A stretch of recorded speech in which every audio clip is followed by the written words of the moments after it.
What's going on, friends? It's Anton Daniels, and I gotta have a conversation with you guys about Tiege Hanley because you see how the sun is hitting me. This is no finesse, no makeup, no filters, no none of that. This is 100% Tiege Hanley. I use it in the morning as soon as I get up, right after I pray and brush my teeth, jump in the shower, and I'm hitting the streets because you never get a second chance to make a first impression. So even though they're giving you 40% off your first order, 20% off for life, even though you may get a free gift, forget all that, right? Because we would do this even if it was full price because it's worth that much. I'm in the streets, I'm kicking it with people when I see Dusties everywhere. You don't want to be them. You want to separate yourself. And the way that you separate yourself is self-care. Ladies get it for the fellas. Fellas don't wait for the ladies to get it for you. I'm about to hit the streets right now and I'm feeling confident. I'm feeling great. I mean, I already got confidence, but to have that extra boost of confidence, knowing that you've taken care of yourself and you set yourself apart from all of the rest of the sheep that's walking around making bad decisions on a daily basis. And it's reflected in their actions. It's reflected in the products that they use. It's reflected in the people that they follow. And so if you're trying to level up, if you're trying to make sure that you look good, they're going to send you the pack. They're going to give you all of the instructions on how you're supposed to use it. Then make sure you get your Tiege Hanley. Again, 40% off your first order, 20% off for life. Get your free gift. Make sure you tap in with your boy Anton Daniels because Unc is never going to lead you wrong. I would never have you use a product that I don't use myself. Again, they've been rocking with me for a long time. Make sure you get your Tiege Hanley. I love you. I appreciate you. I'm going to holler at you guys later. What's going on is Anton from AntonDaniels.com. I appreciate you guys for continuing to rock with me. Thank you for tuning in for another edition of the Millionaire Morning Show. I'm your host, Anton Daniels. And again, for the next 6 weeks, we will be working from home. So let me give you a round of applause for being here today. And I thank you guys for always continuing to rock with me. What's up, friends and family? It is Monday, November 25th, 2024, year of our Lord, and I have a phenomenal show lined up for you today. We're also going to do the Q show tonight.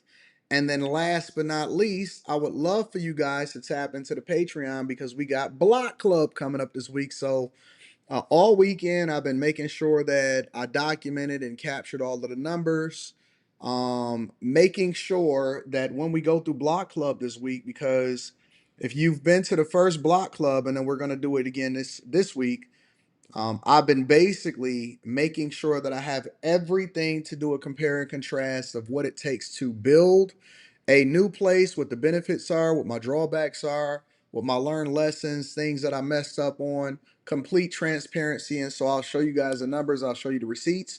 So that is coming up. So in addition to Stock Club, where we actually tell you how you should allocate your portfolio and how you can eventually get yourself to the position to where you can start to invest in things like real estate.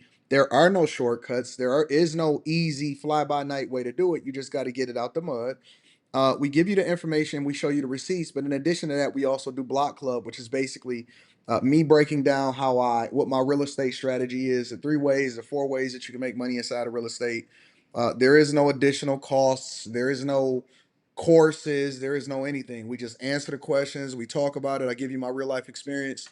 And I don't think that enough people is actually qualified to have this conversation with you, or that this information is really being gate kept. So if you're not a part of the Bag Chasers and the Patreon, you should. I would invite you to do so if you're looking to rock out with a group of people that's going in the direction that you're going in. Also, on top of that, make sure that you tap into the Discord. The link to the Discord is in the description of any of the most recent videos inside of the Patreon. All right. Make sure you also get your tickets to come and kick it with me December 14th in Detroit. The discount code Anton is also in the description, and all of that is pinned to the top of the chat. And then also tap in Tiege Hanley, 40% off your first order, 20% off for life. It's a phenomenal product. Ladies get it for the fellas. Fellas don't wait for the ladies to get it for you. We not rocking with any other Tiege pack. It's going up. All right. So it's Monday, which means that again, I have a full show for you guys. You said Anton, you chilling, a funny guy. Thank you, Miklo. I appreciate that. But yeah, I got a full show for you guys, and then on top of that, we got the Q show tonight. All right. So I can't wait to unveil what the changes are going to be inside of the studio. I will not give you any previews, but we definitely gonna be running it up, and we definitely gonna be taking care of business. All right. Y'all ready to get started with the show? All right. First, let me read some of the cash apps because I always appreciate the people for holding me down on the app. And I never asked for it, but I always acknowledge the people that contribute into the platform. I want to give a shout out to ESDC and Mike that dude. Shout out to both of y'all. I appreciate y'all on Cash App. I also want to give a shout out to my first two super chats of the day. Shout out to AR Smitty. I appreciate you. Safe to say, Saturday Bible study is a mainstay in my life now. Your car is truly doing God's work. God bless that brother along with the rest of the chasers. Shout out to your car. I think that your car is one of the most impactful people when it comes to contributing to what we're doing over at the Chasers. We truly want people to be successful and we pour into people. And it's not just based off of finances. It's not just based off of running up the bag. It's not just based off of relationships. It's everything. Your whole life has to be put together. So let me just give a shout out to Yakar. He is definitely one of the people that I have to have in my circle for an extended period of time. And make sure y'all tap into the Discord. I'm telling you, it's a whole movement. We a family in real life.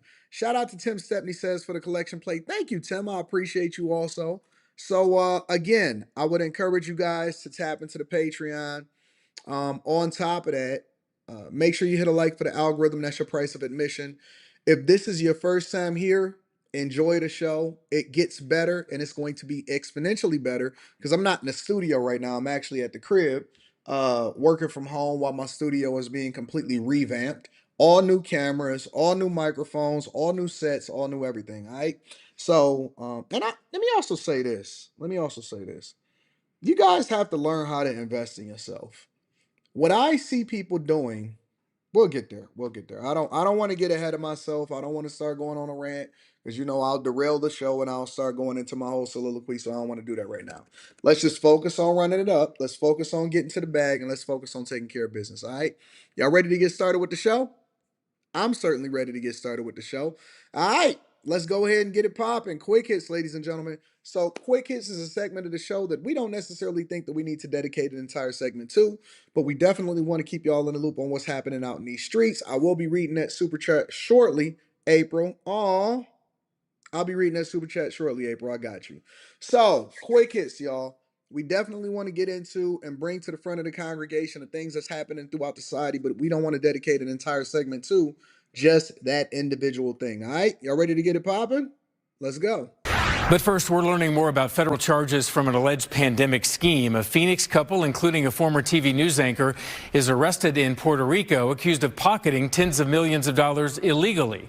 Nicole Christine joins us with the details tonight. Nicole. Well, Brian, Stephanie Hockridge, a former anchor at ABC 15 here in Phoenix, and her husband, Nathan Reese, are accused of submitting false and fraudulent Paycheck Protection Program, or PPP loans. The couple took out loans for themselves and then showed others how easy it was to get taxpayer cash.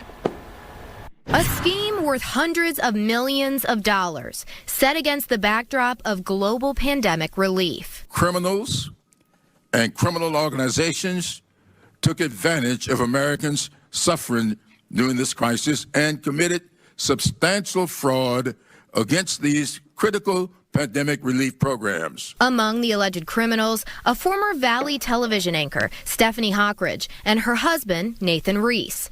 During a federal hearing, numbers reaching into 10 figures are discussed. I think it was 57,000 applications in PPP were for applicants who are on the do not pay list, involving several billions of dollars. And how much fraud are we talking about just in those loans? $3.6 billion. Hockridge and Reese are accused of attempting to directly charge some applicants a 10% fee for successfully getting a loan, a violation of the Small Business Administration rules. A review of the loans showed what the couple was willing to do for the money, including Reese claiming in an application he was African American and a veteran. Talk about taking advantage of diversity, equity, and inclusion. Hey, listen. Don't you tell me, don't ever tell me that there is not benefits to being a minority or black people are oppressed, because even white people are saying, hey, hold on. I'm a woman, I'm a veteran, I'm an African American, I'm disabled, I'm all of that. So qualify me for my PPP loans. Other evidence showed Hockridge describing the PPP as, quote, $100 billion of free money. And although the PPP loans were set up for small businesses, Hockridge told her staff, quote, "Who the F cares? We're not the first bank to decline borrowers who deserve to be funded. They can go elsewhere." Reese and Hockridge also requested direct payments from PPP borrowers, ultimately scamming them out of substantial amounts of their loans. The entire process laid out in a 90-second video, now at the center of an alleged federal deception. The duo took their stolen millions to set up a lavish lifestyle in Puerto Rico.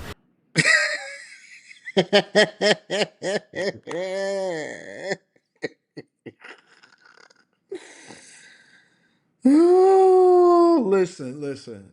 A lot of people get on me and they say, Anton, why you always showing your receipts? You just want to humble brag and all of that. It's not that. It's honest to God, not that. I believe, white or black, brown or blue, that anybody at this point, and blame the people that frauded you, blame the people that finessed you, blame the people that is running around and finessing for creating an environment where people have to show their receipts. I am not just taking anybody's advice for granted. I don't care if you're a relationship expert. I need to see whether or not you've been married for an extended period of time, or even if you divorced, was you successful in being married and why did you get divorced? I need to see if you saying that you're a millionaire. Okay, well, where's your deposits? Where's your wires? Something. Show me anything. I need to see how you got it, when you got it, and whether or not you are actually successful at it before I just start taking your advice from it, right? I need to understand whether or not you're living your life clean if you decide that you want to get on the pulpit and start a church. I don't believe anybody anymore just because they show Instagram photos. If y'all still falling for the okey doke and you not holding people accountable by saying, okay, well, who are you and where did you come from? And did you document the journey? Because every video that I've ever created is still uploaded up to YouTube. And if you go to the Anton Daniels channel, when you look at 10 years ago, you could still see some of my first videos. I need to know. At least give me the story of why it came about. And so they out here getting PPP money, stealing. And I told y'all, I warned y'all. The one thing that I actually agree with Biden on, the one thing that I absolutely agreed with, I don't know if it's another thing that I can think of that I agreed with Biden during his administration. But the one thing that I agreed with on Biden, and I cannot hold them, and I'm gonna give Kamala Harris some credit too, because they're both in administration, right? I have to be objective, is that they said, listen, we gonna pass this law that gives us up to 10 years since you accepted or took a PPP loan out for us to come and investigate and possibly coming to get you.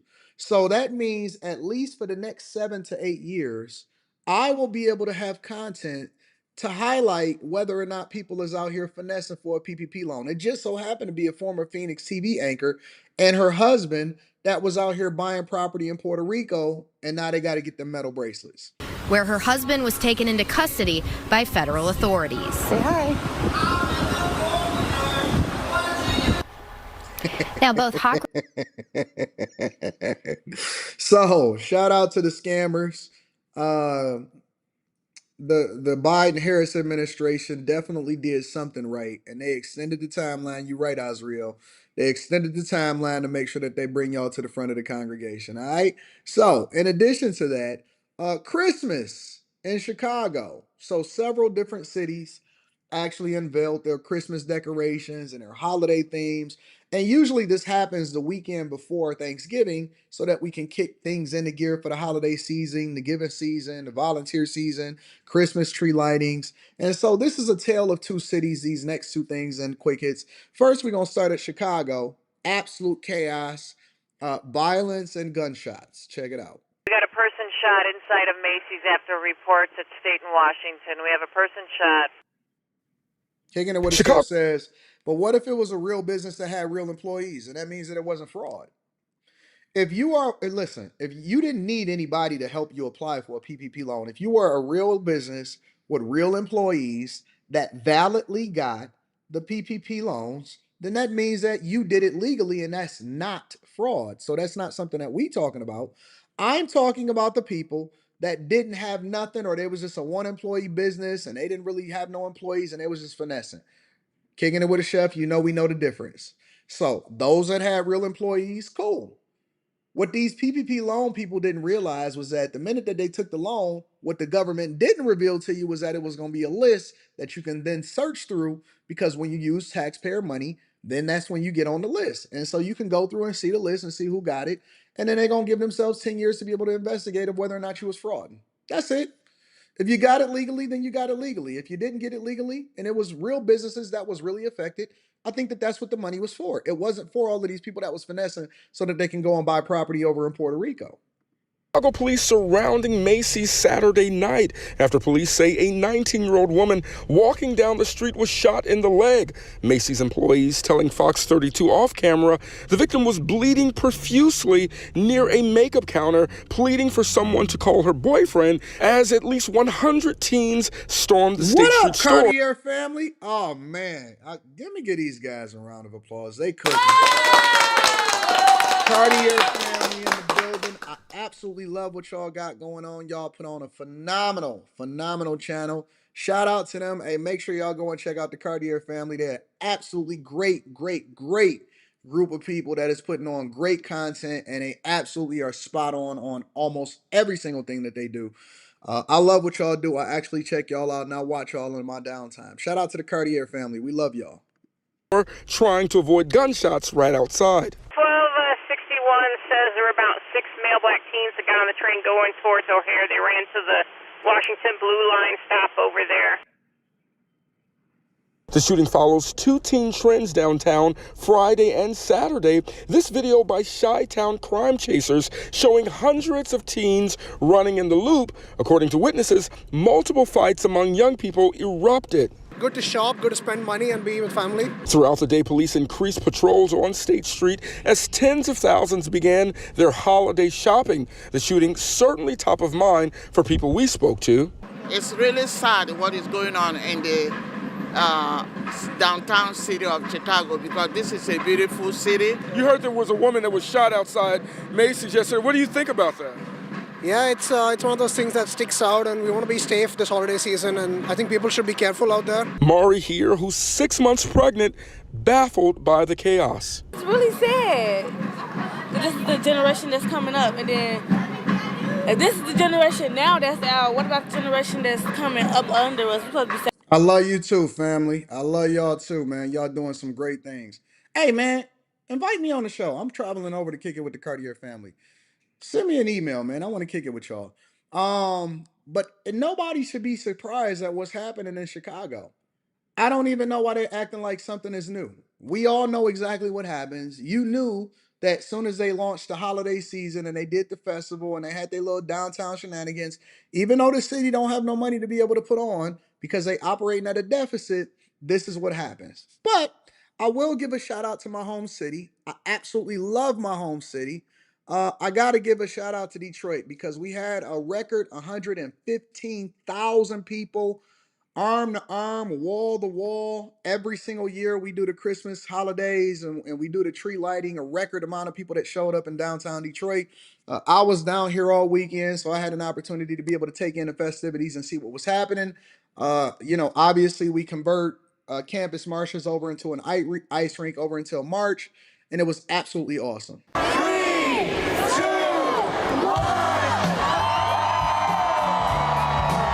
The Christmas tree at campus marches in downtown Detroit is all lit up, and the crowd of thousands loved it. I've never been here before. I just want to see the tree. I love big Christmas trees and want to see the city of Detroit. Being here in Detroit, we all love Detroit to see our Christmas tree being lit.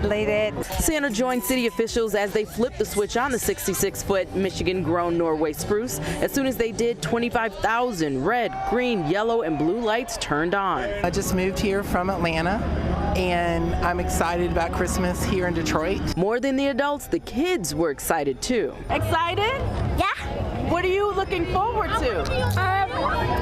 Santa. They love Christmas. They love Santa. They're not scared of Santa, and they like the lights, so they're excited to be down here and try to get all the little toys that they can get that light up, and that's Christmassy. The night was filled with performances on stage and on the ice. Parents fulfilling their kids' holiday wish list early and sharing wishes of their own for Detroit this holiday season. My Christmas wish this year, can we just all come together? Really? Just come together. Just love each other. Let the small stuff be small. World peace. Yep. Pretty much it. Yeah. So there's a lot of people that need, help. And that's where we're at. There's peace and joy in the world. The tree is absolutely stunning. And another fun note, the ice rink at Campus Martius behind me opens up officially on Saturday and will stay open until March. All information and tickets, you can head to fox2detroit.com. So this is kind of what it looked like with the people. So if you can see, it's an ice rink, and then it's the Christmas tree, and you can see all of the people. So it's just filled. You see the red kettle. We got the largest red kettle, which is a part of the Salvation Army. And it's just filled with the streets, and beautifully, just like we did, we hosted the NFL draft and several other events. There was no incidents, nothing happened. Everybody just came out and had fun. Again, I was outside. Shout out to everybody that I ran into. It was a great time. It was an absolute great time to be had. And everything is free. So all of the public transportation is free. Everything that happens downtown is free. And thank you to everybody and all of the city workers and the police officers that continue to work hard, and all of the citizens that absolutely come out and hold it down. It's a great place to be. I'm so happy that I stayed in my city. Ladies and gentlemen, that is your quick hits. All right. Let's continue on with the show. I want to read one of these super chats and then we're gonna continue over. April Williams says, lost a friend because she didn't like that I supported Trump. I'm in disbelief that she fell into the fear mongering she's legally documented for. Well, here's the thing about it, April. Everybody is not supposed to be in your life for the entirety of your life. That's the harsh reality, and that's the truth. Sometimes, and it doesn't mean that they're a bad person. It could mean that they're ignorant. It could mean that they're misinformed, and it could mean that y'all not supposed to be together for the entirety of your life. Y'all just growing in two different directions. Or maybe you keep growing and they hit this ceiling and they need for you to keep going in order for them to get out of that, right? So don't think about it like that. Don't try to pull on them. Don't try to convince them. Don't try to, hold their hand through it and tell them, hey, listen, you need to get off of the Democratic plantation. They'll figure it out. You got to be the example. That's the one thing that I learned about life, April, is that we have to be the example for the things that we want to see, right? We genuinely have to be the example for the things that we want to see. And a lot of times we don't want to be that because we so busy trying to make sure that we accommodate for other people's insecurities and problems. And we can't live our lives like that. We can't. I was told by several different people in my life that I wouldn't be as successful as I am. That my success had to come through them. And then I was told by other people, and I'm not even talking about family members. I'm talking about just people that I've encountered throughout my life. I've had friends, and I remember when I was telling them my dreams, and most of them, I would say 99% of them in my life was like, "Oh man, you crazy. Oh man, ha ha ha." They would laugh at me. You know, People would always laugh when you would express yourself or say your dreams or start to talk about what the possibilities of what you could become, and how you sing yourself. I remember even as a little kid and being in elementary school sometimes, and they would say what you would want to be when you grew up, and I said that I was going to be a billionaire. And my teacher was like, you need to come back to the front of the, not come back to the front of the congregation, but so many words. You need to come back to the front of the congregation and reassess what you want to be when you grow up. And I get it. I get it. I understand. Now that I'm an adult, I realize that she was limited by her own ability to be great, and I also understand that it's life circumstances. She's just a product of what she was raised to be. The reason that she was a teacher wasn't because, and don't get me wrong, there's some great teachers. The reason that she was a teacher is because she couldn't do it. Most of your college professors are not people that were successful business owners. There was people that went to school to learn how to run a business so that they can teach it to other people based off of whatever construct was given to them. When I see people that justify who they are by saying, well, I went to school for it, but they was never able to implement it, in my opinion, that's a red flag. Well, Anton, why is that a red flag? Because if you trained for it, then why didn't you use that skill to do something with it? When I went to school for software engineering, I didn't go to school so that I can get the degree. I went to school so that I can get the paperwork to be able to kick in the door for things that I didn't have access to. I was already studying and mastering my craft way before I went to school for software engineering.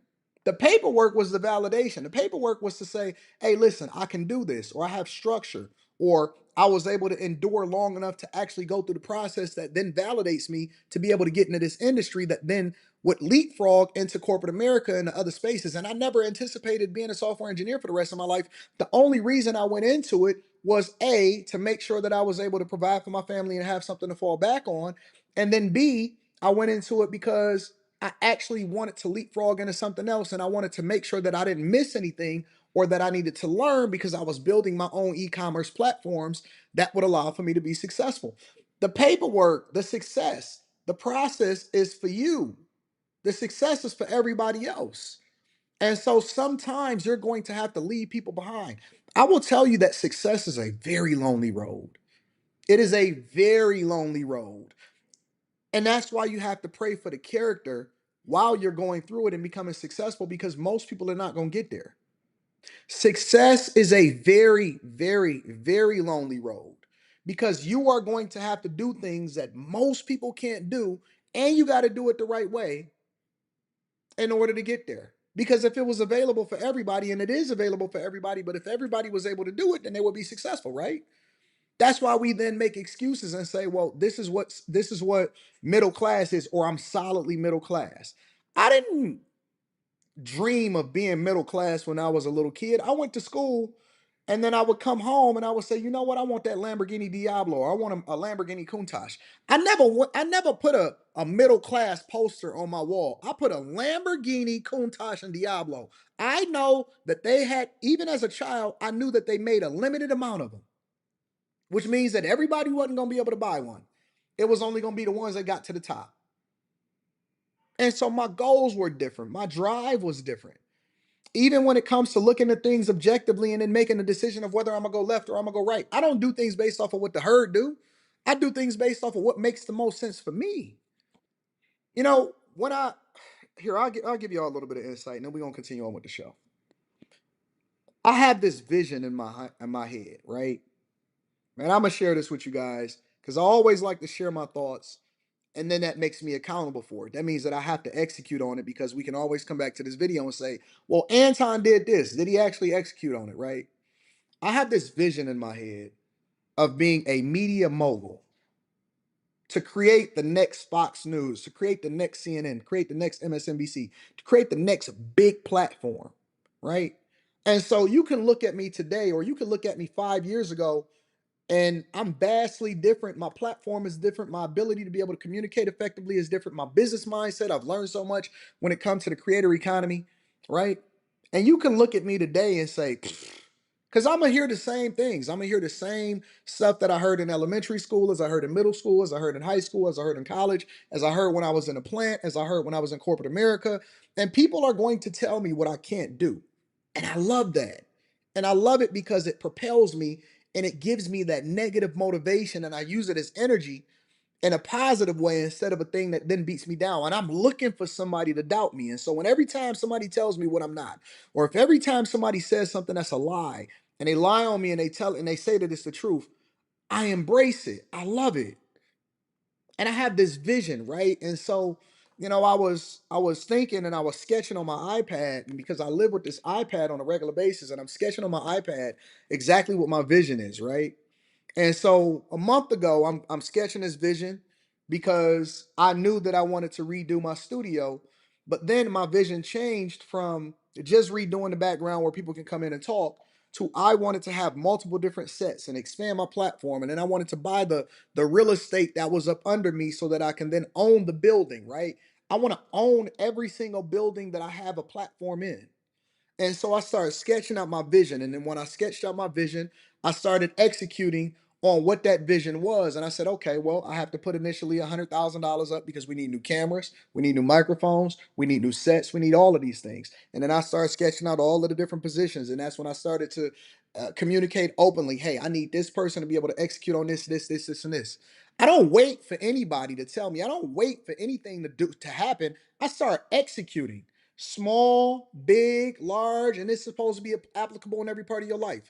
If you are a person that ultimately want to get out of the trucking business, or you don't want to just work from home, or you want to be rich, or you want to be successful, then again, there's nothing wrong with these people that do this. If you want to evolve past what you are, you got to start putting the building blocks in place. You got to start lowering your expenses and start investing in your assets. You have to start going back to school and reinvesting in yourself and pouring into yourself. You have to start putting things in place and then working consistently. And once you start to get a platform, okay, I need one more subscriber. I got to go out and I got to do this. I got to do marketing and promotion. I got to figure out how to reach a different demographic. I need to rebrand myself. I need to get my life together.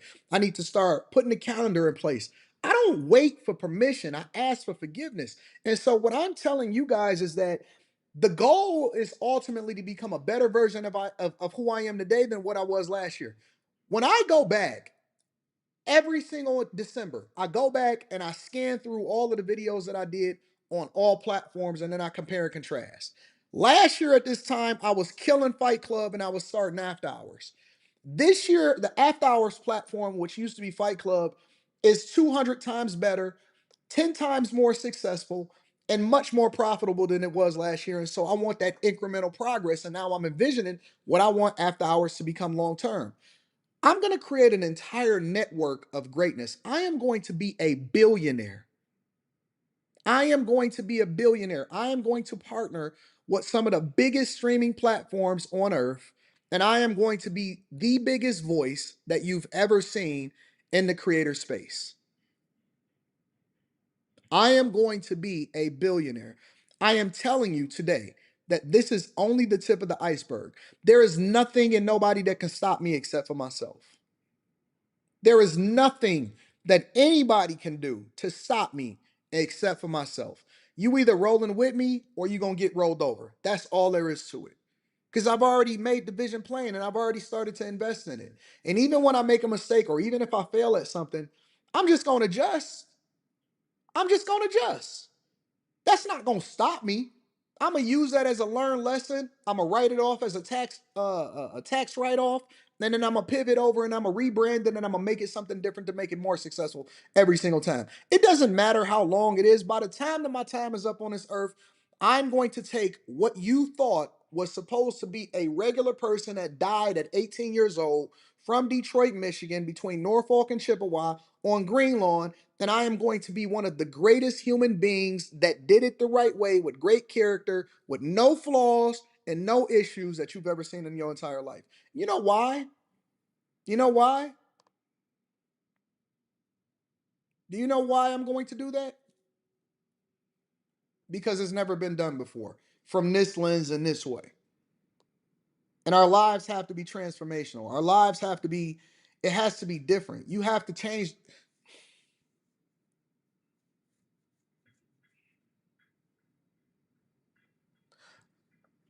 I'm looking from this penthouse and I'm looking at this crane right here, right? This crane is moving and it's building all of that stuff and everything like that, right? And I'm looking at Canada when I'm streaming from y'all. I'm supposed to be here. I'm supposed to have the greatest. I'm supposed to have the best car. I'm supposed to be great. I'm supposed to be here. I'm supposed to be at the top of the building. Let me stop. Let me stop, bro. Let me stop. Because I'm about to get into one of the modes. We different. Your dream is to be normal. My dream is to be abnormal. We just different. We just different. We see things different. My daughter is supposed to have all of the great things. My daughter ain't supposed to have student loan debt. My daughter is supposed, I talked to my daughter this weekend. You know what the conversation was? The expectation for her to go to college, to learn new skills, to ultimately come back and pour it into the business because this is something that she's going to eventually take over. That's the conversation that I have with my 16-year-old daughter. We supposed to be here. You know what I was asking my people? You know what I was asking Rita over the weekend? Honest to God. Let me tell you how great my expectations are, and then we can move over to the next part of the show. You know what I was asking Rita over the weekend? I said, you think I can convince this person? You think I can convince this person to move to Detroit to come and cook this up and be a part of this movement that I got going on? You think that I'll be able to get this person to move to Detroit?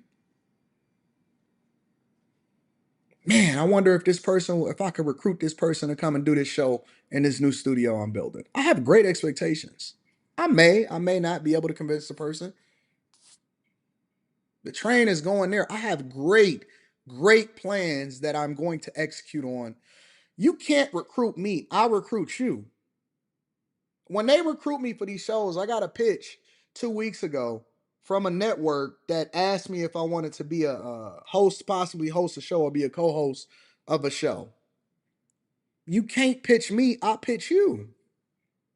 Why would I join your show to be a co-host when I'm recruiting co-hosts for my own thing?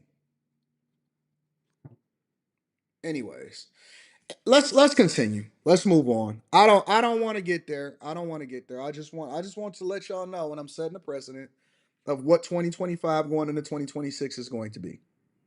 I'm setting the precedent for what 2025 and 2026 is going to be.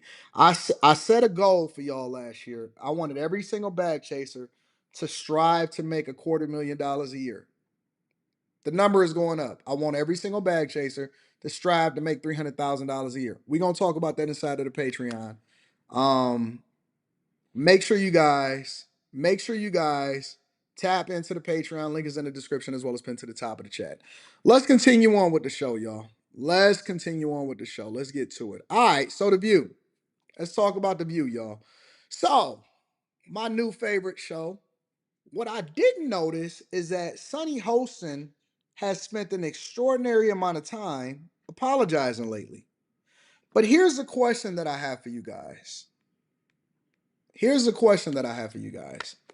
Is The View getting canceled? Is The View going to get canceled?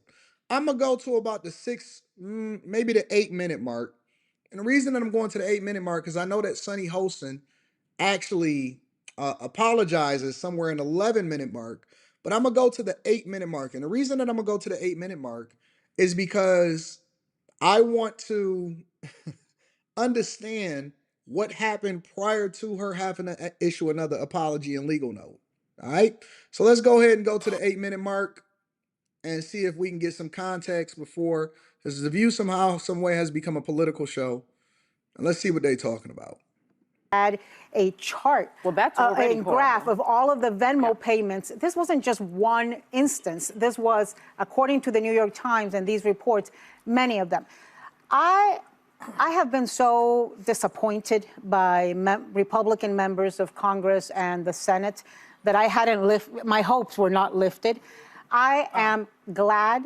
I want to acknowledge that they stood up to Donald Trump, that they are doing their jobs of providing checks and balance, of doing advice and consent, and that there is a bridge, a line that they will not cross. And we need them to continue doing this. So I want to applaud them. I want to acknowledge them. I want to thank them. And I want to tell them your job is not over. You've got Tulsi Gabbard to worry about. Yeah. Well, you've got Peter Hegseth to worry about. Okay. You've got RFK to worry about. Right. You've got Mehmet Oz to worry about. Well, so this same thing that they were able to muster up, they need to continue mustering up, and we need to thank them and applaud them for what they've done. I believe what Donald Trump is really doing is trying to figure out exactly who's the snakes and who's the people that's actually adding value into what's going on inside of the party.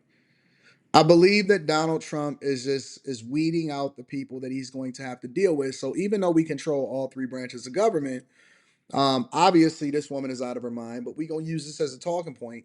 I believe that what Donald Trump is doing is draining the swamp and seeing who's his ops, even when it comes to the Republican Party. And so when you see them then oppose a lot of the things that he's doing, and he's not even president yet. That's the interesting thing about Donald Trump. He's not even president yet. He's already being scrutinized and hated. He hasn't taken office January 20th. We see zero, and I mean zero, accountability of Joe Biden. He's basically hitting the nuke button and burning up the entire White House on his way out the door. And I haven't seen one, not one person on the Lunch Ladies, The View, criticize or hold Joe Biden accountable. And where the hell is Kamala Harris? I heard that she was on vacation. I heard that Kamala Harris, Cam, was actually on vacay. You on vacation? You about to be out of office. Why are you on vacation and you about to be out of office? I don't understand that. I heard that Cam was on vacation. I have not seen them mention not once. Now I don't know if it's because they're completely out of their depth, which we all know that that's true. They don't know how to talk about what's happening with regard to the war. I don't even know how The View then became a political show at all. But every single morning they start up their show and all they talking about is Trump, and he's not even in office yet. But we'll get there. We'll get there. Let's continue. This is Trump's second term. Yeah. Isn't he now considered a lame duck? No, and why do these Republicans feel the need to have to just bow to him now when they're not going to really get anything out of it? Well, they have 4 more years, Joy. But, to Anna's point, let me say this. How's he a lame duck and he didn't even take office yet? We're all thrilled that these ladies is crazy. Gates, I agree with you, Alyssa. He would have been a very dangerous pick for the Department of Justice. But his new pick, Trump's new pick, Pam Bondi, I believe she's a dangerous pick as well because she is, she supported Trump's false election claim. She was involved in the efforts to overturn the results. And so that is now the person that's going to be the chief law enforcement. Let me say this. She was on television. That's the primary requisite. Look, I have known Pam Bondi for many, many, many years. I will tell you, I don't want to ruin her reputation with MAGA people, but Pam Bondi and I hung out a lot when she was Attorney General of Florida and she would come to Miami. We drank a lot together. I liked her a lot. She's not a kook. What's a little election denialism between friends? When, at least, listen, everything in life is relative, people. Election denialism is a very big... How many people believe that Joe Biden got 81 to 82 million votes during the pandemic? How many people, and I'm just asking a question. How many people believe that Joe Biden in 2020 in the middle of a pandemic? The fuck is wrong with my camera? Come on. How many people believe that? What is going on with my camera? Oh, here we go. We're not going to do this. Here we go. All right. How many people believe that Joe Biden got 81 to 82 million votes in 2020? In the middle of a pandemic. But let's continue. We got to get to Sunny. Big Sunny, we got to take the wins Can where I we can find continue them, saying this? Everything in life is relative. There is no accusation of sexual harassment or assault against her. There's no accusation of She's also qualified. sexual misconduct with a 17-year-old. Accusation. She hasn't killed, beheaded a whale. She hasn't stabbed. Hey, notice how when they finally start to say something good, because you got to say something good if you actually spend time with somebody. Because then if they start to expose that you actually spending time with people, similar to how Joy and all of these people that's over here actually used to be friends with Trump, but then when it comes out that you've actually spent time with them, then it's going to expose you as a fraud, right? So they got to say, hey, no, not this person, because that's your friend and you've been holding them down. So, but when she starts to say something positive about Pam Bondi, everybody starts to overtalk her. The dead bear cub. I mean, my God. We can't minimize some of the things that she has done. And I think we have a clip of some of her former comments. Why don't we take a look at that? We are thrilled to have won Pennsylvania with 87% of the vote in, and we're up almost 400,000 votes. So we're thrilled. We do have evidence of cheating. We are not going anywhere until they declare that we won Pennsylvania. These fake ballots that are coming in late. And back to the observation, they're not letting us watch the process. Pam, did you just say fake ballots? There could be. That's the problem. So I don't think we need to minimize someone like that who is supposed to be the people's attorney. Agreed, The but I would Department of still Justice. take She's her going over to be Matt Trump's Gaetz. attorney. I would still take her over Matt Gaetz. You can take her over Matt Gaetz, but no, I'm not minimizing. I would but take think the dead bear cub over Matt Gaetz. But I still won't give as much. Robert Kennedy would also. I won't give as much credit as Anna is getting about them standing up to anything, because right now it shouldn't be for people. It shouldn't be like this. Everyone that cares about crimes against women should be saying, no, that's out of bounds.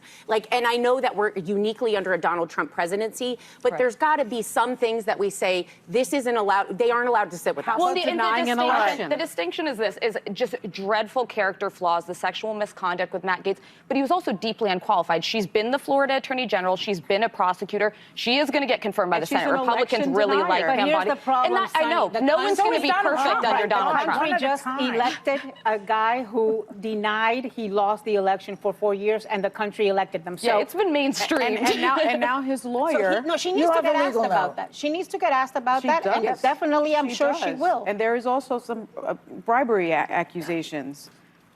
I have a legal note. Do you want to take this one, Joy, or you? Right after she says something else slanderous, right after that, she got to issue a legal note. Matt Gaetz has long denied all allegations and has not been charged with any crime. That's true. Also, another legal note, Pete Hegseth's lawyer said he paid the woman in 2023 to head off the threat of a baseless lawsuit. He has denied any wrongdoing. That's interesting. Pay off the witness. Okay, here's some good news about my life.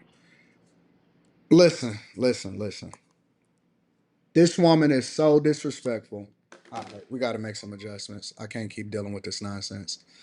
Let me go and get this, because I don't know why this is happening right now. This woman is so disrespectful. This is amazing. Amazing.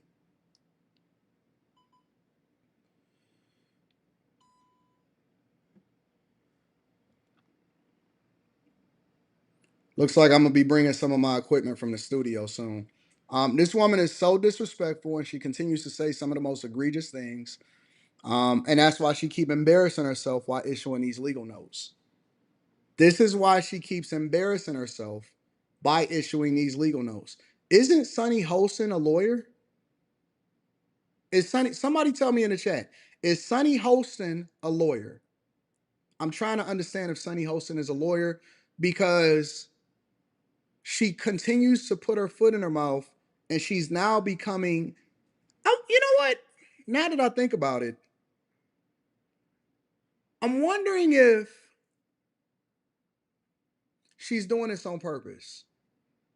Because I can't actually believe that Sunny Hostin is actually wanting to and is advocating for some of the stuff that she's saying.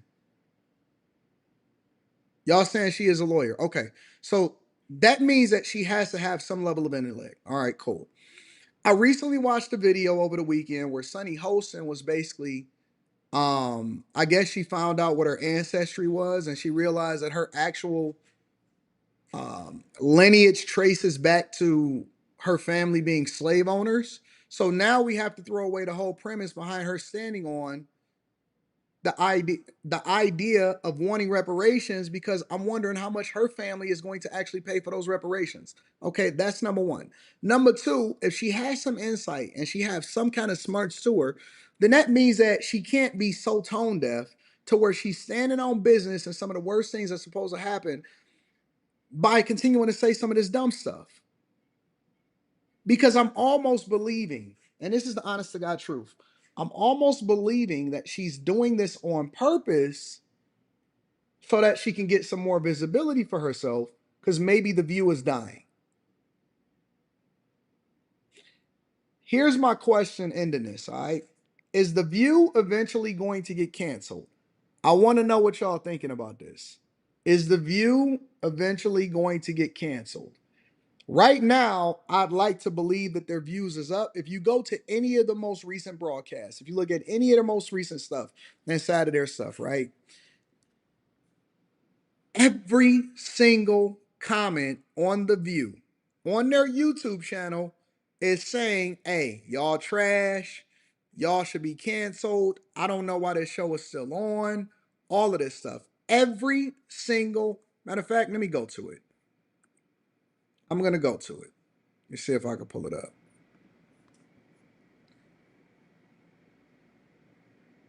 Check this out. Look at all of the comments on The View. Because I don't even know if lunch ladies still watch this.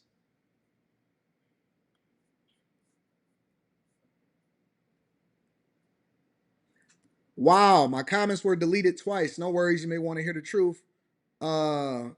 Yet you shall hear it anyhow. Do they truly employ someone to delete comments on the channel 24/7? Or do you get to go home anytime soon?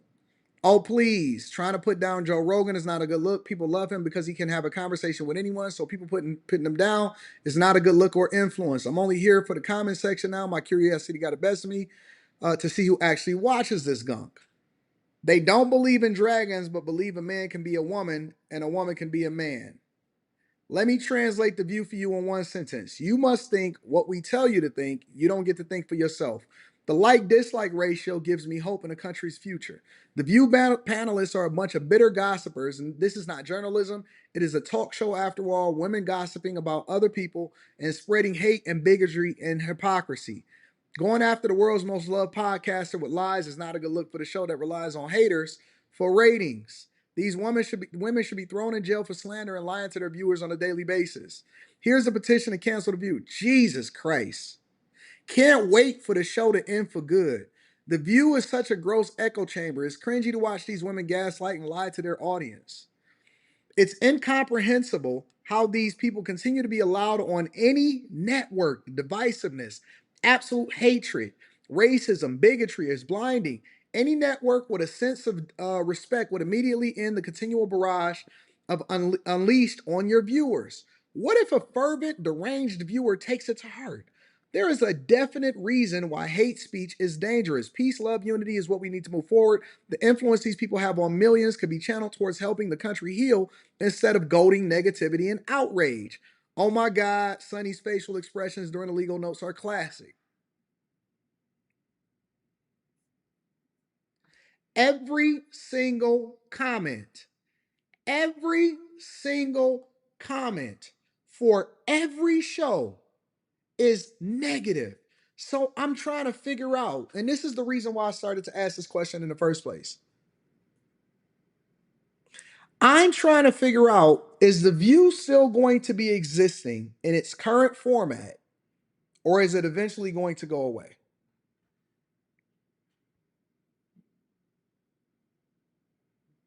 Is it eventually going to go away? Because there's no way they could sustain at this rate. It seems like the majority of the viewers are only watching it to see how they crash out. I guess a view is a view no matter what. I guess that's why they call it The View. Anyways, continuing on with the show. Let me read some of these super chats and then we're going to go on from there. I've been through the same thing with my family. No support. You motivated me to start my podcast. Thank you so much, sir. Shout out to Moving That Weight. I appreciate you for holding me down. High Tolerance then says, good morning, AD. Off the cuff, when did suggestions, comments, opinions, etc. begin being framed as unsolicited advice? People acting sensitive, shying from accountability, and would rather crash out? I guess that's just the way of the internet now. You can't control it. It's the Wild Wild West. D'Amato Cooper says, hands in the air, right division, and make it clear. That's what I do on a regular basis. Tech Coach Ralph in the building says, not only has AD built multiple successful platforms in 4 years, he also brings his friends along with him. I remember when it was just 60,000 subs on the AD channel. We a long way from that, big dog. Let me get myself around SCS says, smooth child story. Shout out to you. I appreciate you. Levi Apparel. Thank you, Levi Apparel. Levi Apparel says, Matthew 24:14, King James Version, for the kingdom of heaven is as a man traveling into a far country, who called his own servants and delivered unto them his goods.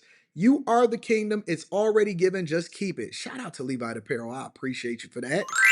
The King James Version says, most people are lazy and want everything easy.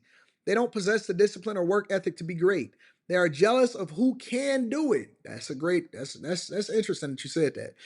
High Tolerance says Cam getting a neck job, a butt lift, and Dougie's getting kicked to the curb. She'll be screaming like Patti LaBelle, I got a new attitude.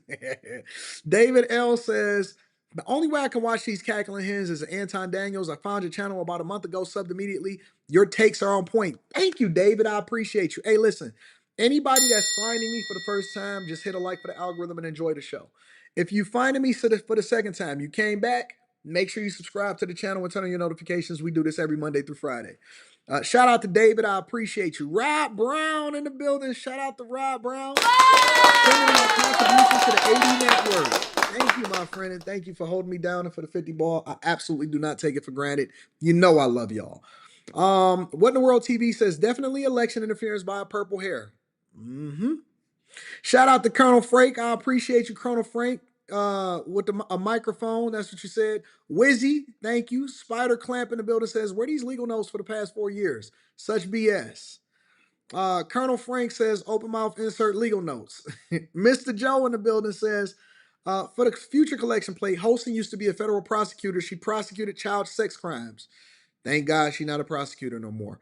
Ed says, first super chat, just joined the Bag Chaser. Shout out to the new Bag Chasers. Make sure y'all tap into Patreon. Link is in the description and get your tickets to see me December 14th in Detroit. Claude Moss says, The View is an outlet for cultural Marxism. We need to realize that America is under attack. Black people are the main victims of the communist assault on this nation. Black people just continue to be a part of the Democratic plantation. AD, your reaction to The View will keep them from being canceled. Don't give them any more visibility. Oh, no, we gonna react to The View. We gonna react to The View. Bioches TV says she may be doing this as a setup for a new show called Legal Note. April says, when you're ready for a legal component to your platforms, let's work together, or should I say recruit me? Send me an email, April. I like that. All right, y'all, let's continue on with the show. I like what y'all got going on here. Somebody mentioned that my millionaire inside of the thing didn't say millionaire, so I had to go and revise that. We made some updates. You know what I'm saying? I'm a C student, so you got to give me a little bit of grace. Byron Donalds. So recently, obviously, we know that, what's his name? Al Sharpton. I like to call them race hustlers.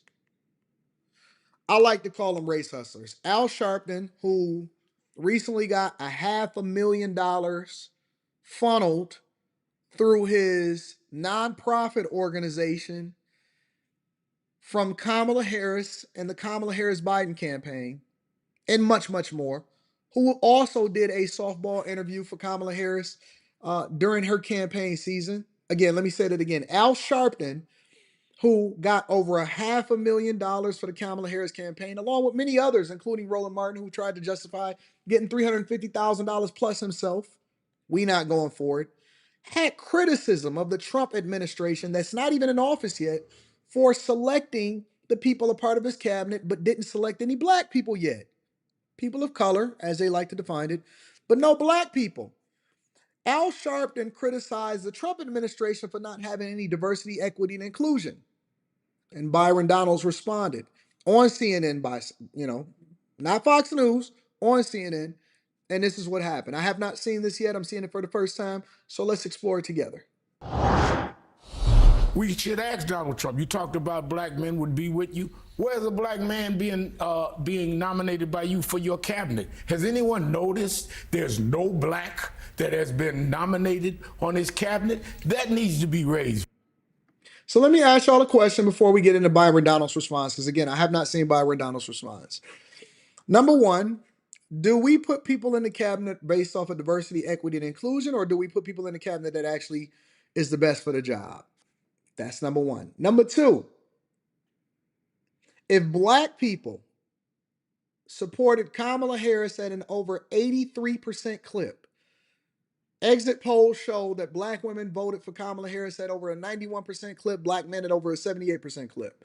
If black people didn't want Donald Trump, not all, but the majority didn't want him to be a part of his office, even though more black people may have voted for him than in the past, voted for a Republican, is he then still obligated to appoint them as a part of the cabinet, even though they're the ones that's going to benefit from a lot of the policies that's implemented in all of these different departments? It's just a question that we need to evaluate as we hear Byron Donalds' response. Let's continue. Reverend Al Sharpton criticizing President-elect Donald Trump for not nominating an African-American member for any cabinet position, I should say, yet. There are some spots to fill. Now, to be clear, he has picked some diverse candidates to be part of his overall team and also in his cabinet. But again, as of now, there's yet to be a Black American picked for a cabinet-level slot. Joining me now, one of Trump's top allies on the Hill, Republican Congressman Byron Donalds of Florida. Congressman, you have been a very vocal and effective surrogate for Trump and for his campaign and, frankly, the Republican Party. What is your response to this criticism? I think it's criticism where people are upset that they still lost this election. And so if you were going to ask Reverend Al or anybody else in the Democrat Party, they're still licking their wounds about the fact that this did not work out the way that they thought it was going to. That being said, Donald Trump's cabinet is about people who are going to implement his agenda. And he's not done, by the way. You have Susie Wiles, the first woman ever to serve as chief of staff. You have Marco Rubio, a Cuban American who's going to serve as Secretary of State, representing America across the globe when it comes to foreign policy. You have Tulsi Gabbard going to be at DNI. So many others that are coming, and there's still slots to be filled. So I think everybody needs to pump the brakes and just wait and see what happens. Do you think Democrats are putting form over substance? Absolutely. Look, even if you look at how the Democrats filled the Joe Biden cabinet, they wanted to have a piece of every identity, but did they get the job done? Did they actually serve the interest of the American people? No. Because here's what I know. Whether you Black or Hispanic, if the border is unsecure, Alejandro Mayorkas, if the border is unsecure, does that help people in their everyday lives? No, it does not. And so what Donald Trump's election is about is bringing competency and reality back to D.C. in the White House, making sure that the job gets done on behalf of the American people, regardless of their race, regardless of their religion, regardless of their creed. Here's my thing that I'm trying to figure out. Do you want the people that are going to execute on his vision, or do you want people to represent you inside of his administration? Because I've always asked this question and nobody has ever helped me to understand this. How is having a Black person, a Black man or Black woman, now if you find a Black person that is more qualified or is dedicated to being loyal to what he's trying to execute on based off of what he was voted in for, cool, if that's the best person for the job. Again, I thought that Ben Carson was absolutely a phenomenal pick in his first term. If you find a person that execute on his vision, cool. The flip side of that, though, is if you get a Black person that is a part of his cabinet, good or bad, let's say good or bad, what does that have to do with me? See, at the end of the day, I don't separate myself based off of identity, because you becoming successful as a result of being Black or you becoming successful as a result of being white has no bearing on my life whatsoever. It has no bearing on my life. And again, maybe I'm a little slow because I'm a C student. What I'm trying to understand is if this restaurant is successful, right? And it's a Black owned restaurant, but they're not necessarily saying that they're Black owned, or maybe they are Black owned. How does that affect me? Is this somebody that's going to give me a grant? Is it somebody that's going to help me? Is it somebody what does that have to do with my life? How is that going to affect me? And if Trump gets a Black cabinet member, does that mean that I get to be a part of the cabinet one day because diversity, equity, and inclusion? I'm just trying to understand. Shout out to Equilibrium. Happy birthday. What does that have to do? Does it make you feel better? Do you get more money?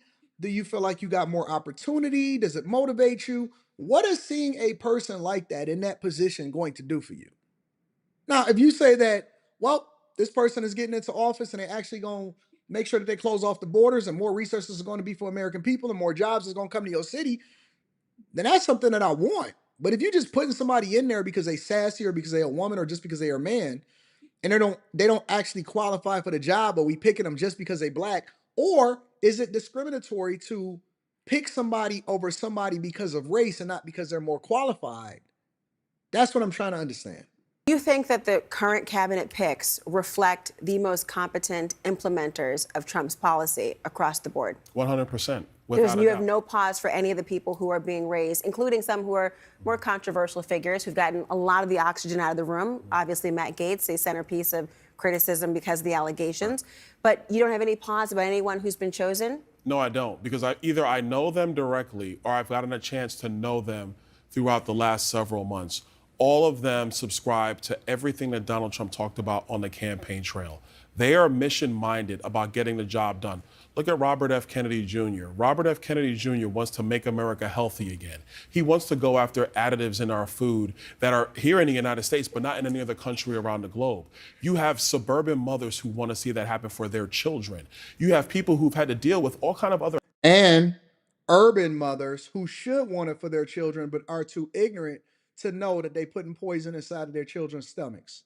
Health abnormalities, and at the time, and now what they're dealing with is going to other doctors, finding other alternatives to address those health issues, finding out it's what they're ingesting every single day. He's going to address that. You have somebody like Tulsi Gabbard, who has not been a fan of forever wars, which, by the way, if you're a Republican or a Democrat, you've not been a fan of forever wars. She's going to be advising him when it comes to national intelligence. These are the picks that he's put in who are going to actually help him implement his agenda. His success as president, this is the 47th president, is going to be on addressing all the concerns of the American people that obviously they had, because if they didn't have that, he wouldn't have the political mandate he's enjoying right now. Well, let me ask you, because I remember when your name came up as a potential Speaker of the House. There were many who speculated that based on the prominent role you played in this campaign and election, that your name would have skyrocketed to at least the front of the line. We are several cabinet picks in. Are you not surprised that you have not been named? Have you had a conversation about being a part of the administration at all? All I will say is I am not surprised that I have not been named, but that does not mean I'm not going to do other things in the future. Has he asked you?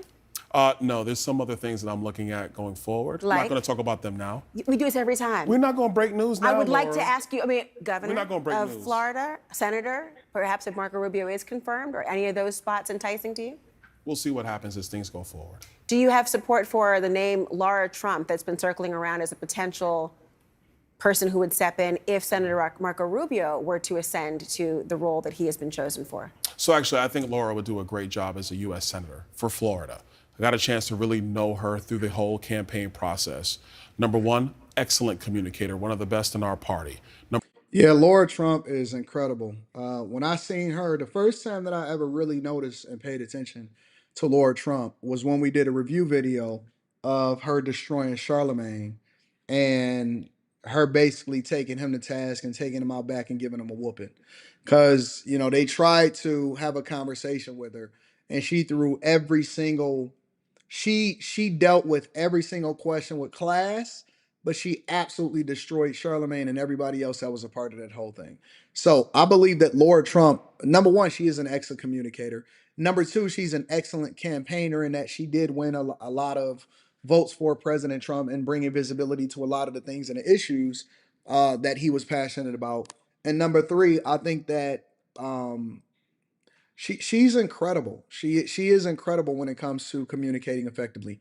Whether or not she would be a great legislator, I just think that all of these legislators we need to find people that's outside of the establishments to come in and renew. One thing that I actually absolutely hate is that the Congress don't have term limits. Congress need term limits bad. These lifetime politicians are horrible. But Byron Donalds is communicating it clearly. Number two, really knowledgeable about policy. Number three, her personal businesses that she's been involved with, different projects that she's done. She knows how to get things done, bring people around her to be successful. At the end of the day, you want to be a representative of the ideals of the state of Florida. Laura Trump is an example of that. So just to be clear, and I remember the barbershops you had gone through, you talked to many black voters, black male voters specifically on the campaign trail. If the current trend stands and there is not a single black cabinet member named, you'd be fine with that? What I want right now is for the agencies of the federal government to do their job and no more, and to actually fix the ills that have been going wrong in our country. The voters spoke loud and clear 2 weeks ago. This was an avalanche. This was a political mandate for Donald Trump. And it's very clear that they want our borders secured. They want a thriving economy. They want to be able to get out of these conflicts across the globe. And yes, people want to be energy dominant here in America. And if the cabinet picks help deliver the America First agenda that Donald Trump wants, this will be an unmitigated success. And every American will be happy with that. I wonder if voters will see it the same way. I want to talk about this House Ethics Committee. What do you mean you wonder if voters will see it the same way? They already seen it that way. That's the reason that they voted the way that they voted. That's why he won every single swing state and battleground state. What do you mean you wonder? Listen. This is one of the reasons why CNN is going to have layoffs. This is one of the reasons why MSNBC has asked, according to reports, they asked Rachel Maddow to take a $5 million pay cut, and she probably needs to take more. This is one of the reasons why you see Anderson Cooper about to take a haircut. This is one of the reasons why these networks, listen, we don't need combative people. Ask the question and then keep it moving. Don't say something sassy on your way through the question. Just ask the question and keep it moving. You don't have to stand on anything. You know, when I do interviews, people criticize me a lot because I don't give pushback to the person that I'm interviewing, because that's not what I'm there for. I'm there to get their thoughts, for them to, whether I agree with them or not, I'm there to get their thoughts, and that's it. I'm not there to try to convince them of anything. They're there on that couch giving that interview for a reason, because whatever they're thinking is relevant to the culture, and people want to hear what they have to say. They don't want to hear my opinion about it. Now, I can do a review video or give my thoughts afterwards, and usually before I drop the interview, I'll say, hey, listen, I interviewed this person. This was my thoughts about the interview. Y'all experience it for yourself, and y'all come to your own conclusion. But I'm not there to try to tell you what I think. I'm there to get your thoughts, and that's it. I don't understand that. Though they have not chosen to release the report that was compiled by the House Ethics Committee on former Congressman Matt Gaetz. Do you think the report should be released, if not publicly, to the Senate so that they can have in a fulsome review in their role to advise and consent? Well, actually, no, I don't, and here's why. A couple of things. First of all, we all know Capitol Hill leaks like a sieve. If the Ethics Committee sends that report over to the Senate, you'll have some Senate staffers somewhere in some office will put it out, and that's frankly inappropriate, because the rules of the House and frankly the rules of the Senate are clear on this. If you're no longer a member, those reports do not get released to anybody. That's number one. Number two, the FBI already looked into these allegations over 3 years. A long-running investigation, and there were leaks out of the Department of Justice during this investigation. But what did Merrick Garland's DOJ, or frankly, at that also when it started, Bill Barr's DOJ do? They didn't bring any charges. There were no charges here. So I think we got to be careful. Do we just want to be salacious because it's great to take somebody down or it's good for news headlines? Or are we going to make sure we're serious about making sure somebody like Matt Gaetz goes into the job of Attorney General to make sure that the DOJ is doing its job for the American people, not for the politicians here in Washington, D.C. That's what matters. But let me hear what she got to say. I was about to stop it there. I'm going to hear the rest of what she got to say. the same could be true and the conclusion different, to suggest if the report is somehow baseless, or it's based on unfounded allegations, or is entirely critical of the Department of Justice, as has been alleged by Matt Gaetz and others, then that very argument and seeing the report could buttress his confirmation. Why not just see the report? It could be helpful to Republicans who want to confirm him. Because I'm not going to be naive with you. We know the whole reason why some people are saying release it, mostly from the Democrat side of the aisle, because they're reeling because of the results of this election. Facts. Their party is massively divided on which direction they should go. Republicans also want to see the report. Some have expressed that. This is fair, but they're looking for a reason to get back on track. I understand that, but we have to be very careful with stuff like this. If we're just going to be throwing allegations around, a la Justice Kavanaugh, where allegations were just tossed around, they weren't confirmed, but they were out there. And then he went ahead and got confirmed by the U.S. Senate, and now is serving as a duly appointed justice on the Supreme Court and doing a great job in that role.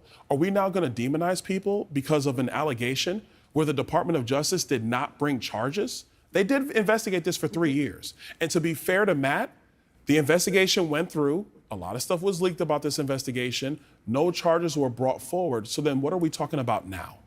Because if you compare a potential AG in Matt Gaetz versus the current AG in Merrick Garland, we do know that Merrick Garland weaponized the Justice Department. No matter how anybody might feel about it, there was not an even application of the law with Merrick Garland as Attorney General. And They, of course, vehemently disagree with that characterization. They can disagree all they want, but they're wrong. They do. Not even just with dealing with Donald Trump. You have parents who were just trying to protest their schools being labeled as domestic terrorists by this same Department of Justice. The American people are done with that. They just want the institutions of our government to be even-handed and fair. Matt Gaetz will bring that. So that was Byron Donalds absolutely destroying Al Sharpton's criticism of Trump and his administration for not yet putting a man of color, or I'm sorry, a black man in particular, into his cabinet. Let me read some of these super chats, and then we're gonna continue on with the show. Man, this is a great show today. Shout out to all of y'all that's in the chat. I appreciate y'all for continuing to hold me down. Elon was teasing he might buy MSNBC. That's what Fatir Wood says. Let me give you my opinion on this, because I keep hearing all of this. And I'll expound on this a little bit more on the Anton Daniels channel. I don't think that he should. I believe that Elon Musk should continue to push X and focus on that. And I think he should let these networks die. Why give money to revamp something when you could just let it die and then replace it with something better? I don't think that we need to fix what we don't like. I think that that's one of the things that we missing. I don't hope he buys MSNBC. I'm not interested in him buying MSNBC and giving them an influx of cash or rewarding them by purchasing a network. I'm okay with letting capitalism do its thing. I'm okay with letting capitalism do its thing. If MSNBC can survive on its own, then let them survive and don't get a dime of taxpayer money. If it's a great business model, then it should be able to survive without any help whatsoever. But if it's not a great business model, then you'll see it go by the wayside. Either way, I think it should swim or sink. But I don't want Elon Musk to buy MSNBC and give it a lifeline. I'm not interested in that. That's just me personally. That's what my thoughts on it. I hear people saying it all the time. I'm cool with it. If it's good, then let it rock. If it's not, then let it die. Either way, you're gonna sink or swim. Beat your ass TV wanted me to correct it. All right, y'all got to get a better name, man, if y'all want to actually get some traction, honestly. Toy Winner says, I don't super chat often. Shout out to Toy. But I had to say this. You're like the big brother I never had. Your advice is logical and helpful. I'm pivoting from culinary to RDN. Let me give you a round of applause. I finally got a government job, and oh, it's my birthday today. Happy birthday, Toy, and congratulations. It sounds like your life is going awesome, and I love that. AD, I love your show. Keep it rolling. And Rhonda, make sure that you show some love by also sending this to your family and friends, because we don't want to be rich by ourselves. BizQ in the building says there'd be more black people if all of his black friends like Al Sharpton didn't stab in the back for money. That's a fact. Hustle, the race hustle is real, says AR Smitty. I agree. Representation doesn't equate to competence, for sure. Corey P says, 80, I'm a truck driver driving through Cali, just paid $27 for a 12-piece, no fries. $27 for a 12-piece? That's like $2.25 per piece. Jesus. Q Kennedy says, went to work last night, worked an entire shift only to be let go right before profit sharing next month, asking for a prayer in the direction of the next season of life. All right, well, God bless you. Lord bless Kennedy, Q Kennedy. Give them insight and understanding, and let them no longer to be dependent on the machine. Let them no longer be dependent on one job, but to give him motivation, favor, and opportunities for growth while he's transitioning through life. Q Kennedy, you're going to be fine. This is a wake-up call. This is a wake-up call. Every life event, whether it's losing a job or losing a parent, is an opportunity for you to either thrive or just be in survival mode. Trust me, I've been there 1,000 times. You got this, bro. And it may seem like it's a dark road ahead of you. It's not. It's not. God is just taking you through what you need to get to. Think about it like this, Q Kennedy, and this is how I see things. If you hadn't lost this job, and you got to look at it future forward, right? If you hadn't lost this job, would you start thinking differently about life? Would you be putting yourself in a position to succeed long term? It's not about how we feel right now, it's about what the results is going to be 5 years from now. The greatest thing, and I'm gonna just tell you this, and I'm not talking as a person that's just motivationally speaking to you and nothing like that. I'm gonna tell you the truth. The greatest thing that has ever happened to me was losing my job at the steel mill back in 06, 07, before the 2008 crash. I suffered. I moved back into my parents' basement. I had a newborn baby because I lost my job in 07. And then I wound up having my daughter in February of 2008 at the height of the recession and the housing crash. I got all of my cars repossessed, and it was a reset moment for me. The best thing, and I'm not gonna go through the whole spiel, but I'm just gonna tell you, there's a lot of times we go based off of how we feel at the moment, and we don't go based off of the opportunity. The best thing that ever happened to me, I'm not gonna see the best. One of the best things that ever happened to me from a career perspective and from a financial perspective was losing my job at the steel mill. I'm not I'm not sure I am who I am today, standing in front of you having this conversation with you, had I not been through it. It was the best thing that ever happened to me, bar none. It's a possibility I could still be working there today. And that's a problem.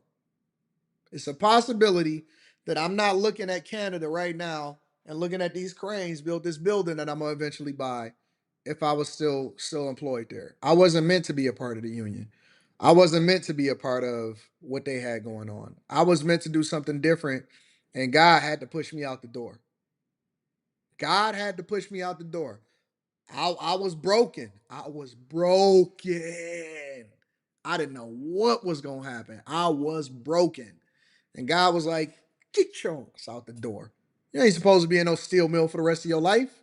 You got greater things you're supposed to be doing. And I didn't know it at the time, but it was the best thing that ever happened to me. So don't feel down. Look at it as an opportunity. The greatest opportunities come in adversity. Trust me. I promise you. You good. You good, big dog. Put your big boy pants on. Take the lessons that you've learned and let's apply it. Need that little profit sharing check. The junk is gonna be pennies. It's gonna be pennies in the grand scope of things. Dean Murray says, "Nah, we learned our lesson from DEI hires. The folks who were supposed to pick the best qualified folks ended up getting their idiot cousins and stuff."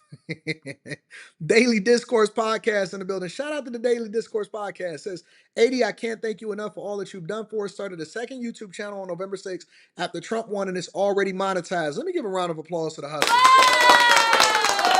Romel. Shout out to Romel Diggs. Says, "Sharpton looks like the Crypt Keeper from Tales from the Crypt." Man, listen. Aaron L says, Ben Carson was a terrible pick for HUD. He actually wasn't. He's been an outstanding pick for Surgeon General. Tech Coach Ralph says, whoever Donald J. Trump pick is to pick, was and is to pick, the culture would not accept him anyways. Joe Biden told y'all for 4 years ago, if you ain't them, you ain't. Representation makes them feel less victimized. Courtney Egger says, going for the 300K milestone and 10K subs. I love that. All right, let's get it. I start school for machine learning. I already work at Tesla. I didn't know you was a software engineer. Any tips, or can I join the Patreon? Going to need help with Python, C++. Join the Patreon and then also tap into the Discord. The link to the Discord is in the description of any of the most recent posts inside of the Patreon. All right. Jermaine Sewell says, Trump hired Scott Turner, former NFL player, for HUD secretary, black man. I'm with you, Anton. It shouldn't matter the race, though, as long as that person can perform the task at hand.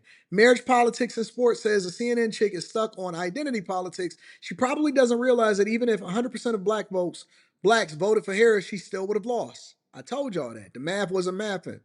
We need that Angie Stanton interview. Y'all want Angela Stanton? I can't do that, bro. I can't do it. I can't do it. I did want to do it, and I'm not saying that she should want to ever come on my platform because she can do whatever she want, but I can't do it, bro. I can't do it. And some people ask me, Anton, why don't you want to do it? It's because when I seen her come after my homegirl, Michaela Montgomery, I had to draw a line in the sand, and that's just the way I am. When I rock out with people, and when I seen things happen, and Michaela called me and she said, Anton, I don't understand why she coming at me. What did I do to her? This and that, and so on and so forth. And she asked me for my advice. I said, don't even reply to it. Don't reply to it. Don't give it no visibility, none of that. I know that she said this. I know that she said that. I know that this may be a lie, so on and so forth. But we don't reply to that. Your path forward and your future is sky high. You can't keep fighting in the mud with people. And so she was like, "You're right." And so she kept it moving. So I mean, I'm sure that Angela Stanton does some great things. I'm sure that she's an awesome person, but I just can't. For me, I can't. Personally, that's my personal thing. That's what I do, and so that's what I rock out with. I don't feel the need. I don't feel the need to do that, and I don't entertain foolishness on my way up, especially when it comes to the people that I rock with. I'm loyal, and so I move a little different.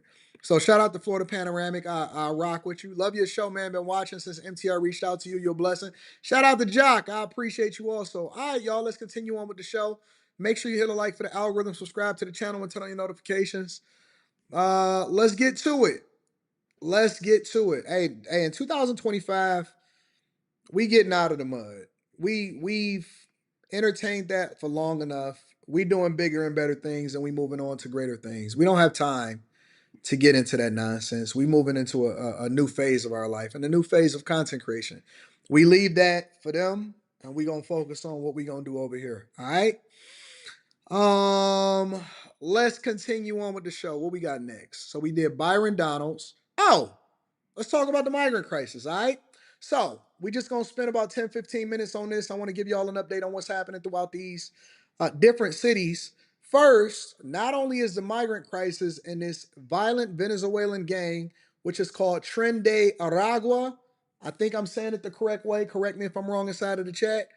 Um, First, we want to highlight how it appears that the DC area is now being taken over, not just New York, not just Chicago, not just Colorado, but they've also, in addition to the DC area, taken over and is being identified as a gang that has taken over a movement in over 16 different cities. Check it out. Well, 7 News covering Fairfax County now, where suspected members of a violent Venezuelan gang considered more powerful than police in South America have reportedly arrived. Our Tom Rousey investigated and finds out what they're accused of already doing here in Tysons.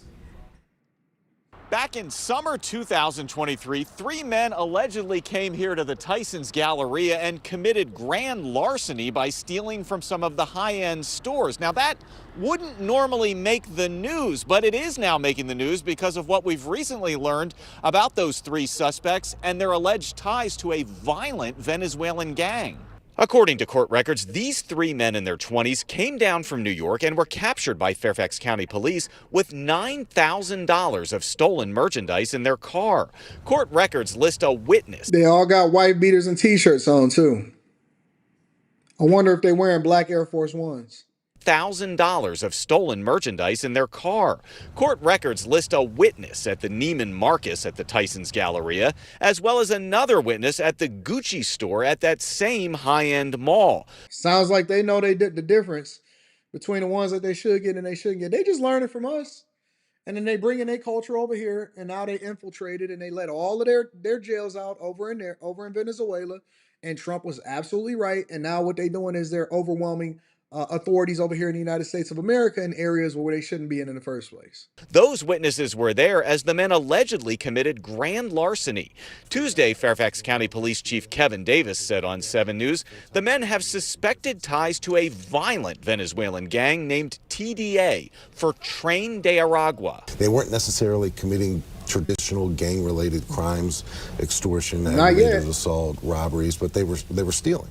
Tren de Aragua operated out of this Venezuelan prison for years. The gang basically ran things to the point where it installed a swimming pool and even restaurants. Okay, this is my first time seeing this video, so I'm seeing it for the first time just like you guys. You got to be kidding me. You have to be kidding me. Hold on.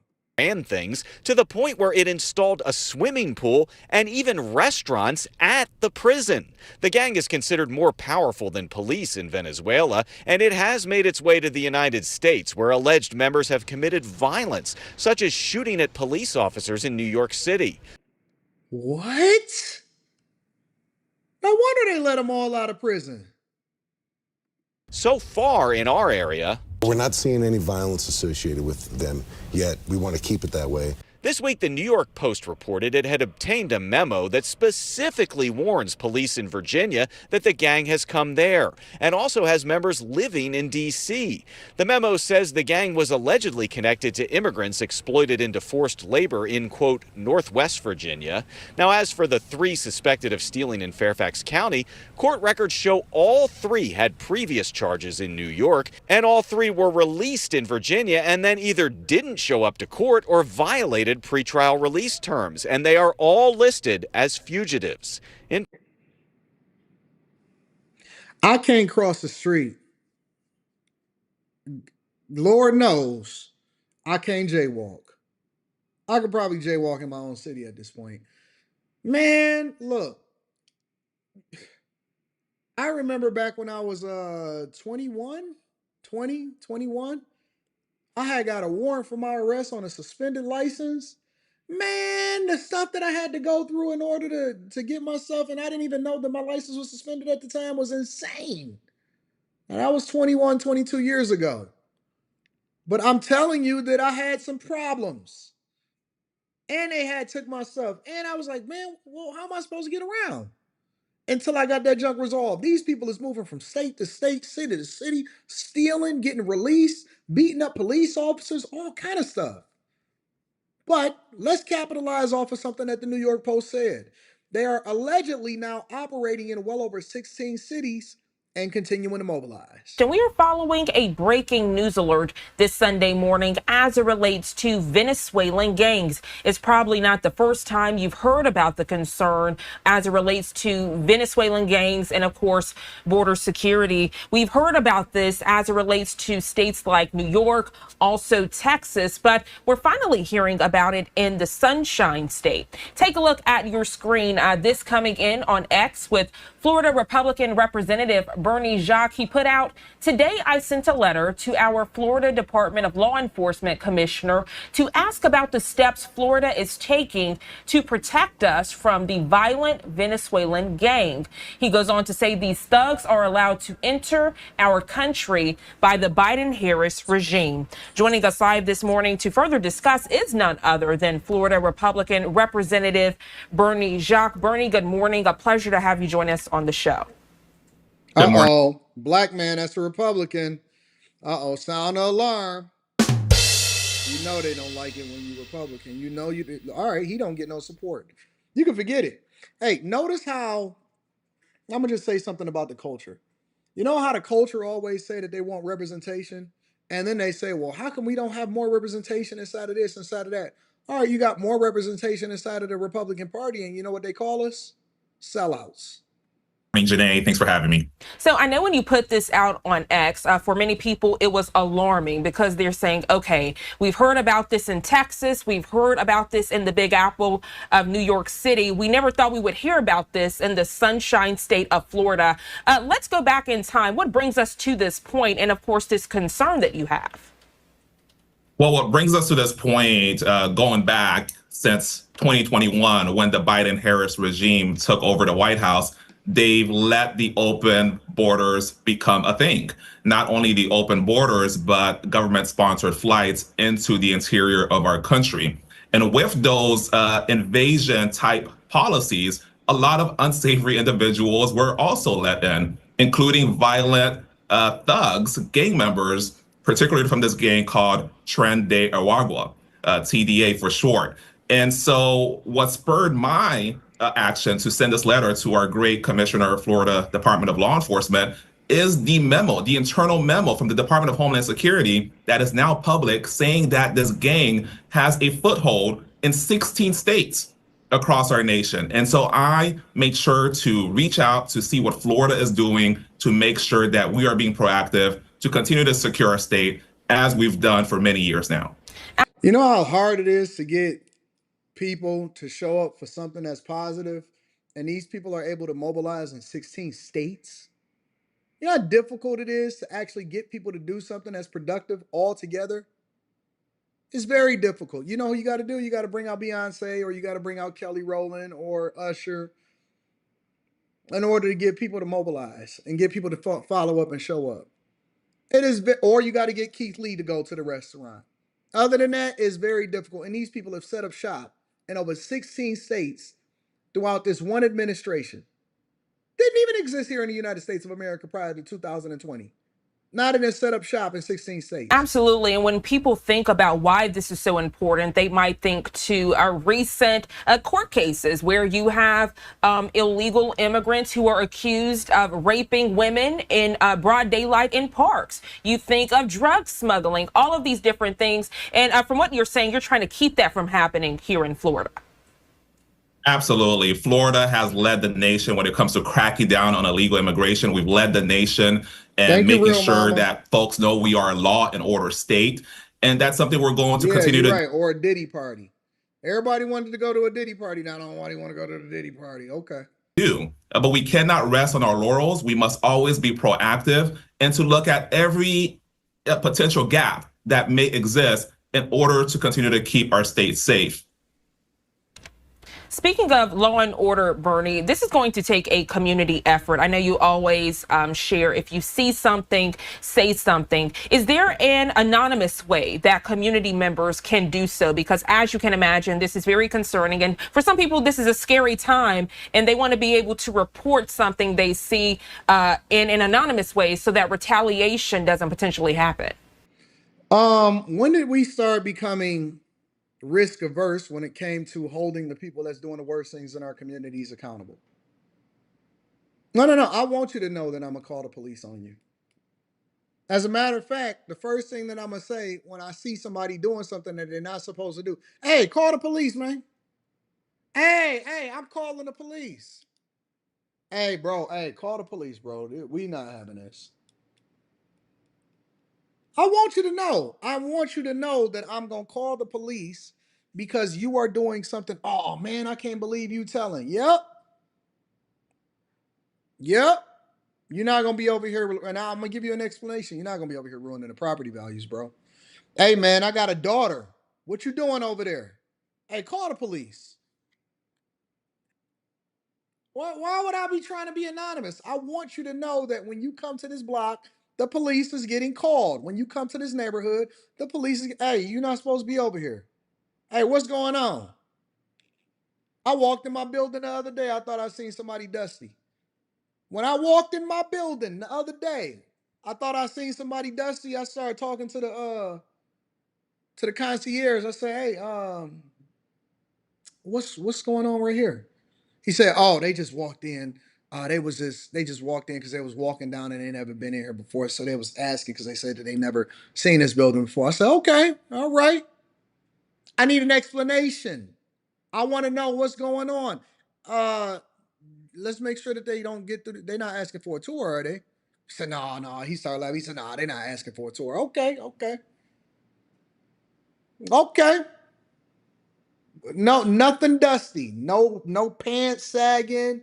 No, none of that. It's against the rules. What? They don't speak English? We don't got no translators in this building. It's different over here. Yeah, either way. I'm just gonna tell you the truth. I am not, when I see something that's out of place, I see a car keep made one too many circles. Hey, make sure you capture that license plate. If I see something, out of order, hey, they've been parked down there a little bit too long. They sitting in the car. They having a conversation. What's going on down there? Okay, all right. Let's get somebody on that though, because we don't want people loitering. Hey, don't that sign say no parking? What's going on over here? Oh, yeah. Okay, all right. Got to keep the property values up, because this building has not been a building that received any subsidies or tax incentives, meaning that there is no. And I'm being honest, there is no. What do you call it? You don't have to designate a certain amount of units for, what is it called? Rent controlled or lower income units. Everybody got to earn their keep. Everybody that's in here, they got to pay market rate. There is no, okay, we're going to set aside a certain amount so that we can have diversity, equity, and inclusion in here. No, you got to go down the street. You got to go way that way. And public transportation that actually can bring you to and from. So you got to go way that way if you want to do it. That's not here. That's not for what it's for. We call the police on people that's not doing what they're supposed to do. All right. Yes, I am. Yes, ain't no affordable units at the bottom. No. 2 through however many floors it is. Each floor go up like $200. All right. Okay. All right. Let's continue on with the show. We gotta read some of these super chats, and we're gonna continue. If you can't afford it, then you got to go somewhere where you can afford it. AD, you continue to bless and motivate. I recently lost my job at Cisco. I'm 22 now. Oh, you a baby. 22 now, and going back to school and pouring in my business while still making. Oh man, you supposed to be broke when you're 22. You supposed to be broke. This is a good thing that happened at 22 than 42. Good. Fairfax. Turn deep blue. Oh, they deserve it then. Y'all saying that that's a deep blue state? Liberals should be ashamed of themselves. What are treason laws against? Shameful. I agree. If I speed in Virginia, I get locked up. Yep. I'm a super snitch, not around these parts. What in the world, TV? Red Apples Kim says the Venezuelan gangs in New York are recruiting young migrants at a high rate. I know. Shout out to my dog, Mr. Lot says, call the police. That look like diddling. Let me see something. I want to make sure I acknowledge everybody. Lens crafters. All right. It might be time. I think the end of the year is when I get my eye exam. Once a year or something like that. Make sure y'all go to the doctor, get your eye exam, get your dentist appointments and all of that stuff.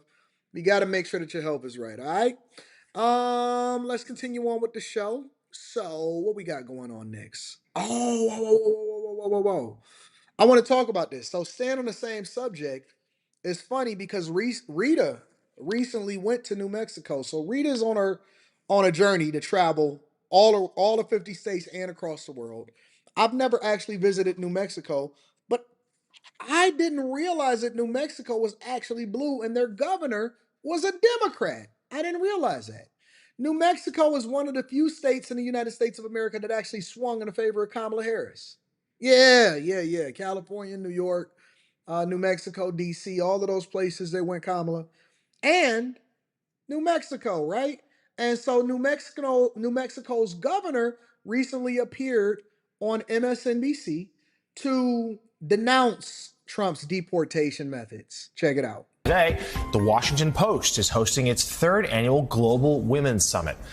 The event will feature powerful women panelists and speakers from across the political spectrum. Not the Women's Summit. Including RNC co-chair Laura Trump, former House Speaker Nancy Pelosi, and our next guest, Democratic Governor of New Mexico. That's a hell of a lineup. Nancy Pelosi, the New Mexico governor. I'm going to pass on that. I'm going to pass on sending my daughter to the New Mexico Summit. Mexico, Michelle Lujan Grissom. Governor, thanks so much for being with us. I want to understand better New Mexico and where it's moved, because we always talk about the states that were reliably Democratic that went Republican. But if you look at the map now, you've got New Mexico and Colorado, which is basically two blue states in a sea of red from Nevada all the way over to the East Coast. And I just did a quick check here.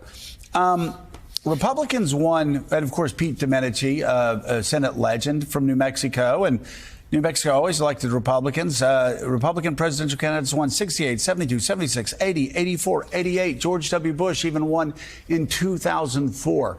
So why is New Mexico now blue when it's moved blue when so much of the country has moved red?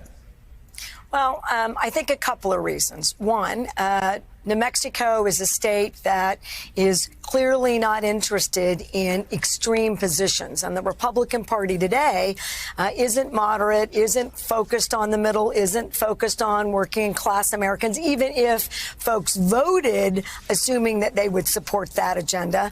New Mexicans know in this day and age that's not the case. Democrats in New Mexico, including me, are delivering in that regard. So free child care, investments in affordable housing, free college, so much investments in raising wages and opportunities that now New Mexico, because of those investments, went from 50th in child poverty to 17th. So really clearly demonstrating we know how to make a difference in family stability and opportunity. And that. Somebody tell me what the tax rate is in New Mexico. I'm trying to understand it simply because I want to understand the demographics. I've never actually explored what it's like in New Mexico. Looking forward to visiting one day. I have never been there, and I want to visit all of the major cities in all 50 states. So basically what she's saying is handouts. That's what people want at the end of the day. They don't want extreme positions. They want us to make sure that we're focused there, and they want to make sure that we're not taking away fundamental rights and freedoms. And the state squarely is in the column about making sure that women's rights and reproductive freedoms stay intact. Governor Psaki, you've said that you're not going to help with Donald Trump's aspirations to do mass deportations. I think there are a lot of people out there who are happy to hear that. What can you specifically do to stop his efforts moving forward as once he becomes president? Well, a couple of things. First of all, as you know, it's unlawful. You can't use the military. You can't do mass deportation. So any federal administration, you should expect states, and I think you should expect some bipartisan support, not just by the Democratic governors, is that violating the Constitution and the law. We're not going to do that. We ought to be working on making sure that violent criminals and criminal activity is stopped everywhere. There isn't a state that isn't interested, whether you're an American citizen or not. And he effectively, Trump, killed the bipartisan border deal, not the. So she's still got the same talking points as Kamala Harris and Joe Biden. Got it. All right. I'm going to look at a little bit more of this interview, but let me just give a little bit of insight. Number one, Americans realize that Republicans are not extreme in their views. The left is the ones that went extreme, and that's the reason why y'all still talking about reproductive rights when you haven't lost anything. All Republicans are doing is saying, hey, let's get back to being normal, policing our borders, not letting people come over here illegally.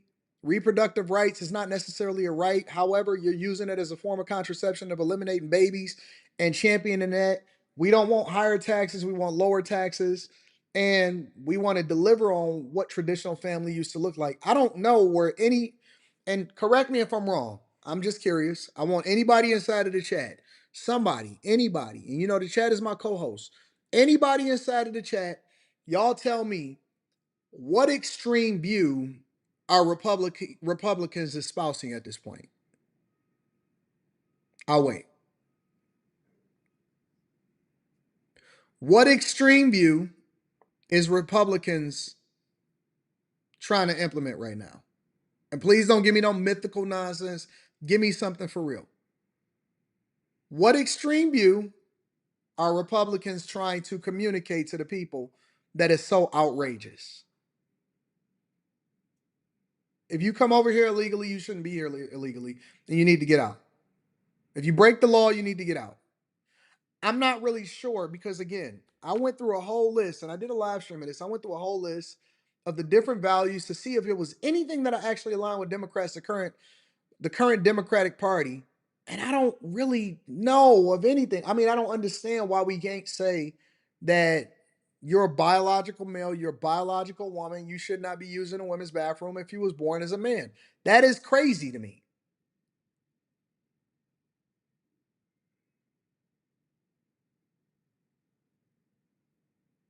It's crazy to me. You know what I think? You know what I believe? I believe that we need to let all of these people that are here legally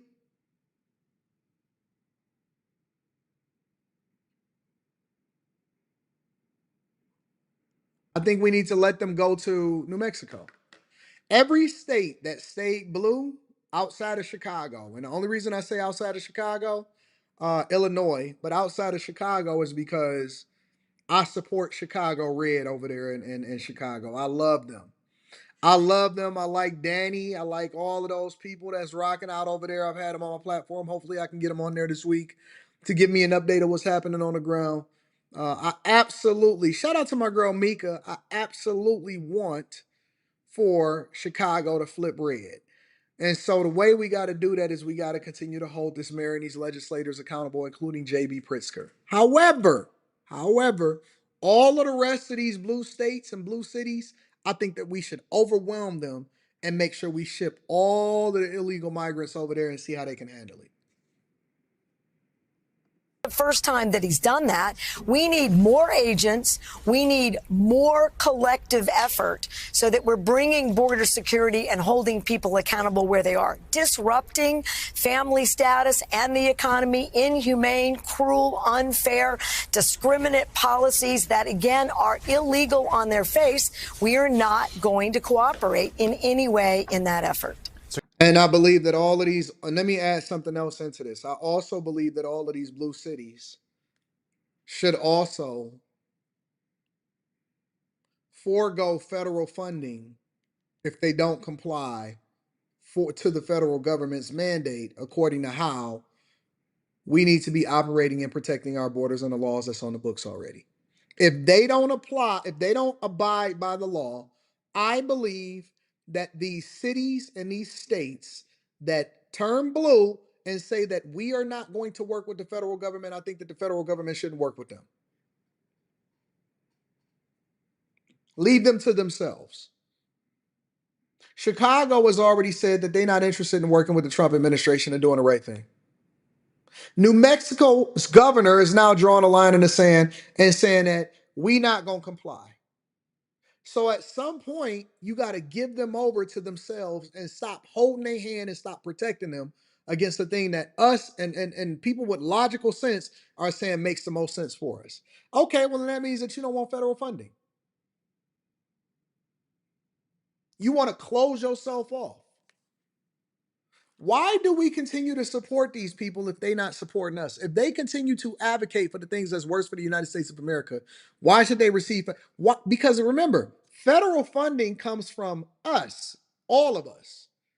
So it's one thing to say, okay, well, we should let Chicago suffer. But then it's another thing when Chicago and Illinois is petitioning for federal dollars that we all are putting into. And so that's how I look at it. I look at it from the lens of an investor. I'm an investor in the United States of America because every single time that I get paid or every single time that I file my taxes, they take hundreds of thousands, if not millions of dollars. And I got to pay payroll taxes. I have to pay sales taxes. I have to pay business taxes. And so if I am the person that is funding the federal government, that means I'm an investor in this country, which is why I'm so passionate about it. And why should my tax dollars, my money, because remember, these legislators are being paid by us, the taxpayers. Why should our monies go to supporting people that are against America's interests? So, Governor, let's get your response to something else that the president-elect has proposed, which is eliminating the Department of Education. If that were to happen, what sort of impact would it have on your state and its students? Devastating. It's devastating impacts.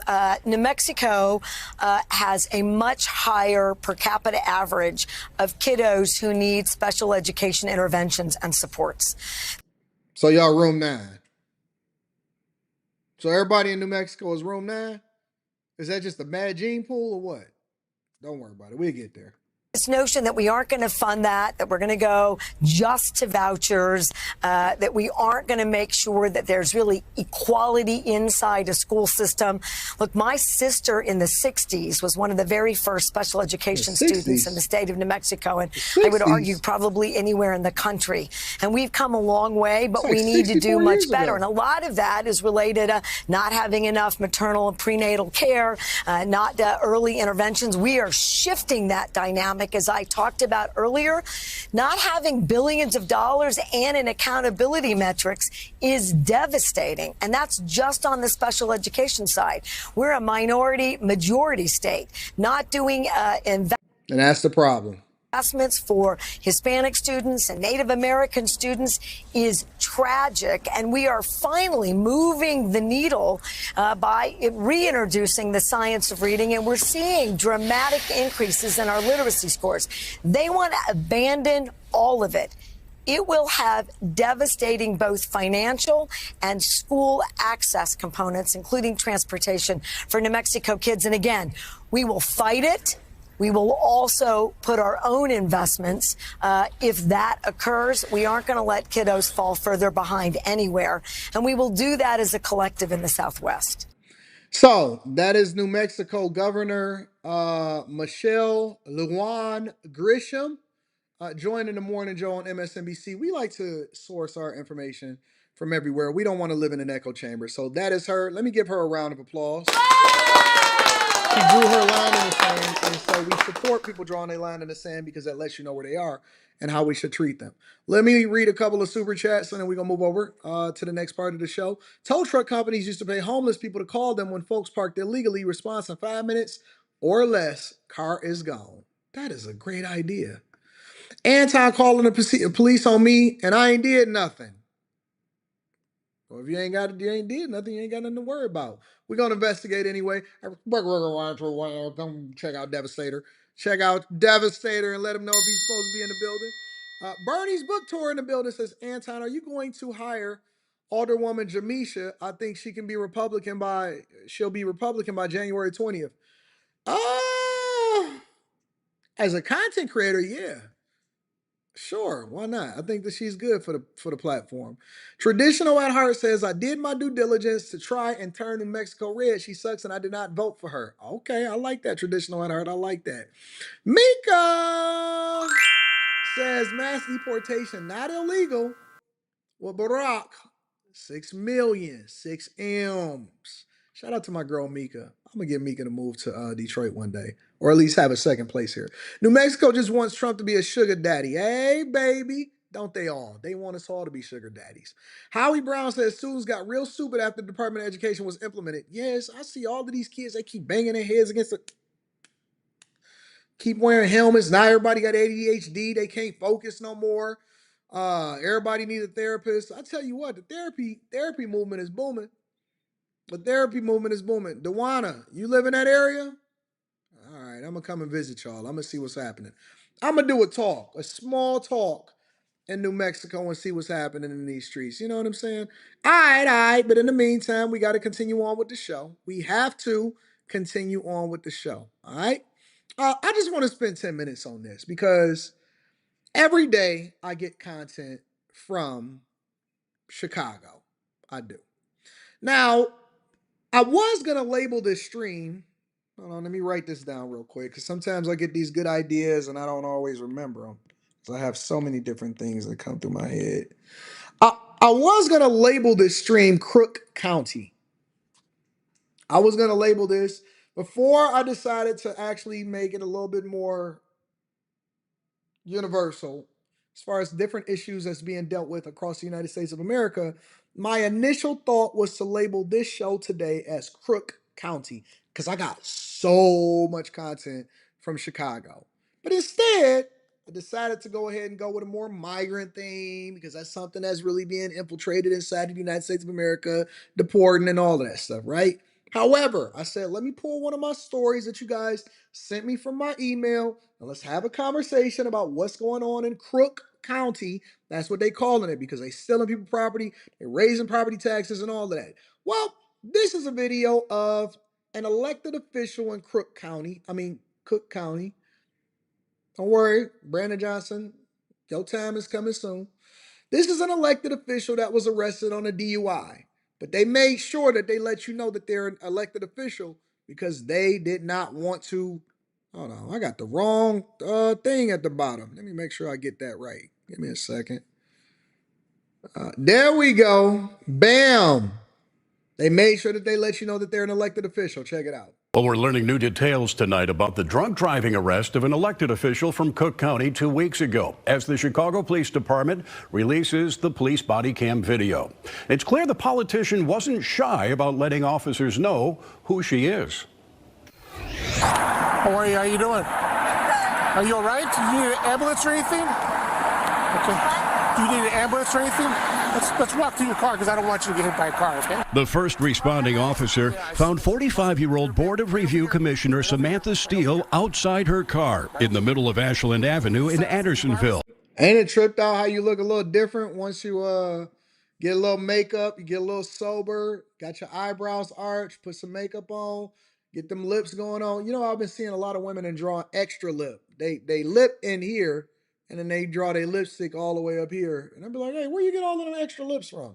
But they look a little different for their county picture versus what they taking at, the mug shot. Commissioner Samantha Steele outside her car in the middle of Ashland Avenue in Andersonville. There's extensive damage to the front of her car after hitting 2 other vehicles.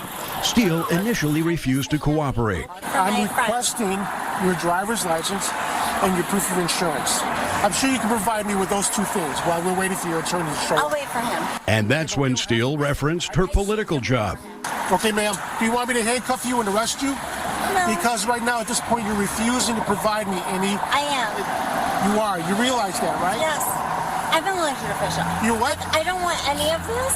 Well, ma'am, you're involved in an accident. You've hit several cars. 2. After a second officer shows up, Steele drops her political clout again. I'm going to help you to exit. And you don't want that.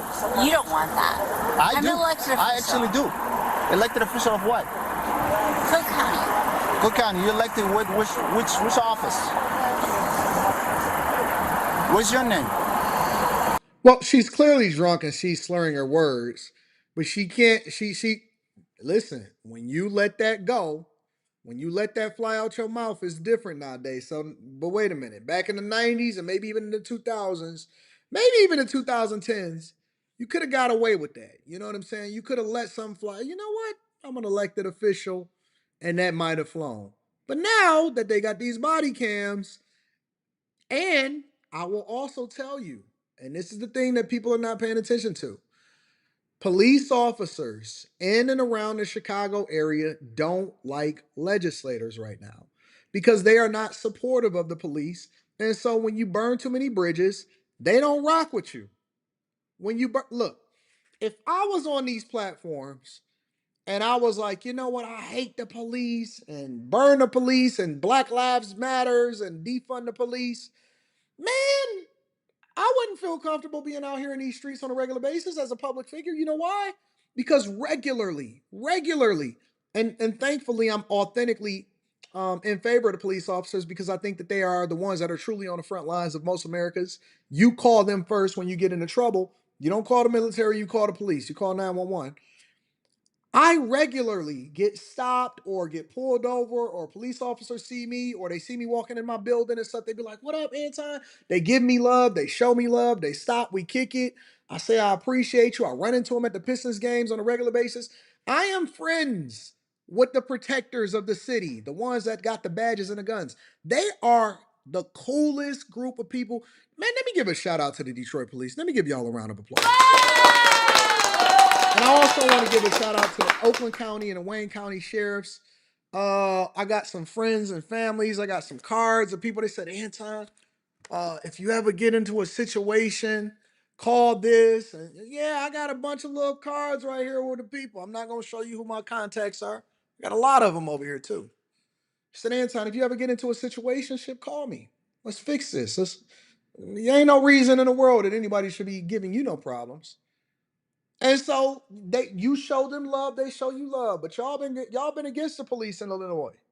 Y'all been against the police over there in Chicago. As a matter of fact, the mayor of Chicago led one of the coalitions against defunding the police, and then he tried to walk it back once he became mayor of Chicago. And now you down 2,000 police officers, and they only show up some of the time, and you remove ShotSpotter too. That's why they don't want you to show up at their funerals. But it's okay. Let's continue. As a matter of fact, I want to go to the actual footage. Let me see if I can get the actual footage up. Give me a second. She says she knows you. She said you texted her. Me. She's my friend. Okay, so exit the vehicle. No, I'm not leaving the vehicle. Ma'am, if you don't exit the vehicle, I'm gonna help you to exit, and you don't want that. You don't want that. I do. I official. actually do. Elected official of what? Cook County. Cook County. You elected which office? What's your name? I'm Sam. Sam who? She clearly drunk. She hammered. She is 100% hammered and out of her mind. She's clearly drunk. If her friend tells her to walk out, to step out. No, she's saying she's an elected official of Cook County. I don't want to be on the video. Oh, you are on video. You are on video. You are on video, ma'am. ma'am. Yes, ma'am. So you need I'll to. wait for my attorney. Okay. Nope, I'm waiting for my attorney. Yeah, now I see. Sometimes I was thinking to myself, I remember, you'd be at a bar, you'd be at a situation or whatever, and then people be like, oh, just have a drink or have a two or whatever, so on and so forth. Are you drinking? And I'd be like, nah, I'm good. Oh, you driving tonight? Yep, I'm driving tonight. Well, if you just have one or whatever, it's not going to make that big of a deal. And, I've just always erred on the side of caution because I've never wanted a DUI. I've seen what they go through. But more importantly, I always used to wonder to myself, well, how would the police officers be able to tell whether you're drunk or not to administer a test? Now I see. When you look at these body cams and stuff like that, thank God we got body cams, you can tell when a person is clearly drunk and they slurring.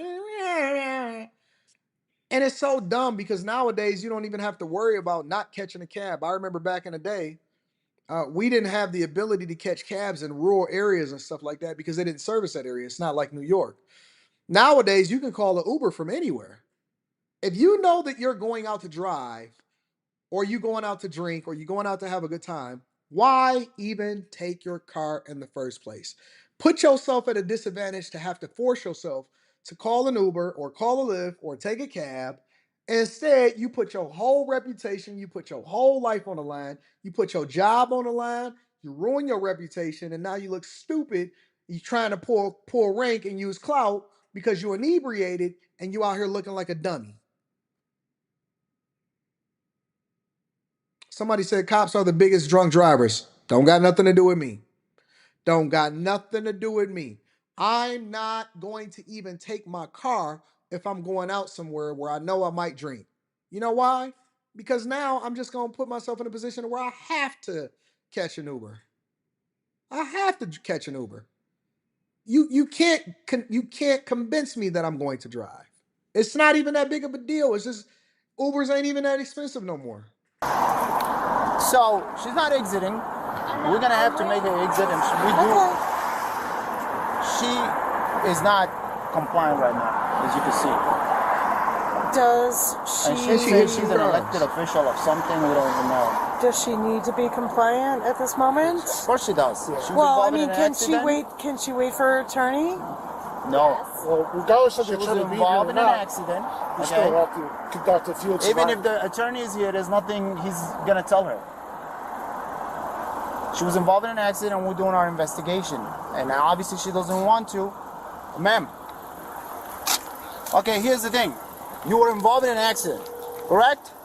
So you're gonna have to exit. If you don't exit, then we're gonna make you exit. That car.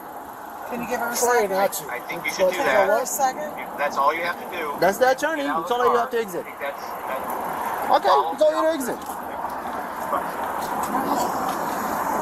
you need to get out of the car.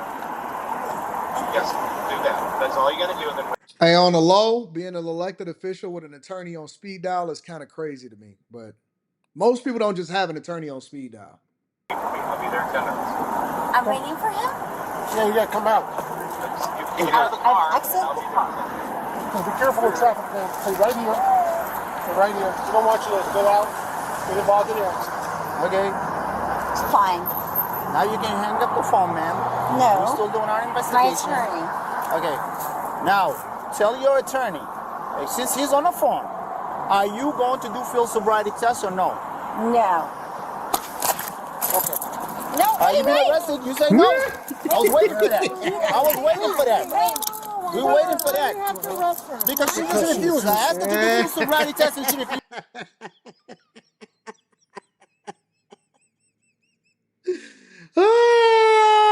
Now bring your elected official behind and get these metal bracelets and get in the back of the car. Anyways, shout out to Crook County and the police officers that's over there doing God's work. Make sure y'all continue to subscribe. Make sure y'all tap into the Patreon and get your tickets to come and kick it with me December 14th in Detroit. Silver Lion says Chardonnay is a hell of a drug. Ain't it though? Talking about it. Angela Rye was crying after the election on her podcast, Native Land, YouTube, cussing at her co-hosts because she disagreed with her. Oh, okay. All right. I'll write that down.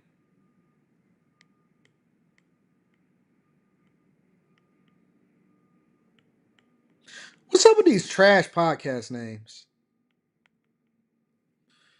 Is it just me or is these podcast names trash? Native Land?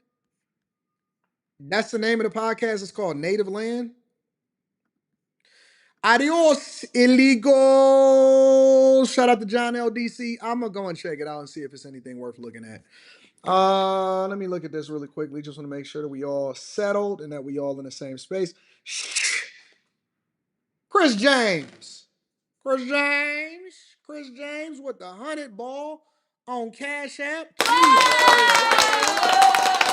Supporting the channel. God, Chris James, thank you, my friend. Thank you, bro. Thank you for holding me down, man. We got to continue on with the show. Oh, shout out to Wealth Building Journey says it was at that moment she knew. And it was at that moment that she knew she messed up. Shout out to everybody that support the platform. Shout out to Chris James. LeBron James, Chris James in the building. Shout out to Chris James. I love you. All right, y'all. Let's continue on with the show. So, downsizing. So I am predicting, and I'm also anticipating for there to be a lot of layoffs coming forward. Lots of layoffs coming forward. Aaron L., I'll definitely read that super chat shortly. I believe that there is going to be a lot of layoffs. And that's one of the reasons. It's funny because people were saying, why is Elon Musk saying that there's going to be a lot of pain? Why is he saying that there's going to be a lot of pain when Trump gets elected? Well, one of the reasons that he's saying that it's going to be a lot of pain is because we have to go through the Department of Government Efficiency. And what the Department of Government Efficiency is going to do is they're going to go through the government with a fine-tooth comb and figure out why they keep talking about we need to tax the rich. One of the reasons they keep saying that we need to tax the rich is because they are not being efficient with how they're using our dollars. That's correct. Our dollars are not being used as effectively as it should. And so, not only do we see pain that is happening in the private sector, but we have a bloated government. And Elon Musk and Vivek Ramaswamy is now explaining exactly how that's going to happen and what they're looking for, even though the federal government employ over 2 million workers. Isn't that insane? That's not even including the local municipalities and the state workers, city workers, state workers. The federal government employs 2 million people. I believe that that is insane, personally. But let's let him hear it, because I haven't seen this yet, so we'll be reviewing this together. And we're going to talk about the Department of Government Efficiency looking to revive self-governance because we need a smaller government footprint. Vivek Ramaswamy with me this morning. Great to see you. It's good to see you, Maria. Thank you so much for joining us. Happy to have you here on set. I want to get your take on how this begins. Sure. What are you looking to cut right from the beginning? So first is we want to go right in through executive action to do the failures of the executive branch that need to be addressed. Because the dirty little secret right now, Maria, is the people we elect to run the government, they're not the ones who actually run the government. It's the unelected bureaucrats in the administrative state. that was created through executive action. It's going to be fixed through executive action. Think about the Supreme Court's environment over the last several years. They've held that many of those regulations are unconstitutional at a large scale. Rescind those regulations, pull those regs back, and then that gives us the industrial logic to then downsize the size of that administrative state. And the beauty of all of this is that can be achieved just through executive action without Congress. Score some early wins, and then you look at those bigger portions of the federal budget that need to be addressed one by one. So I think that's one way to think about this is how can the President of the United States, who's been elected with a historic mandate, actually do the thing that the voters have voted for. They haven't voted for incremental change here this time, Maria. We have voted for sweeping change, and the voters actually deserve to get it. And we're focused on how to do that as early and as quickly as possible. So President-elect Trump just said on that soundbite that you're going to make recommendations. So you're going to make recommendations in terms of where to cut after all that you've just said. Then what? Look, we're not going to be cutting ribbons. We're going to be cutting costs. And so those recommendations are going to be on a real-time basis.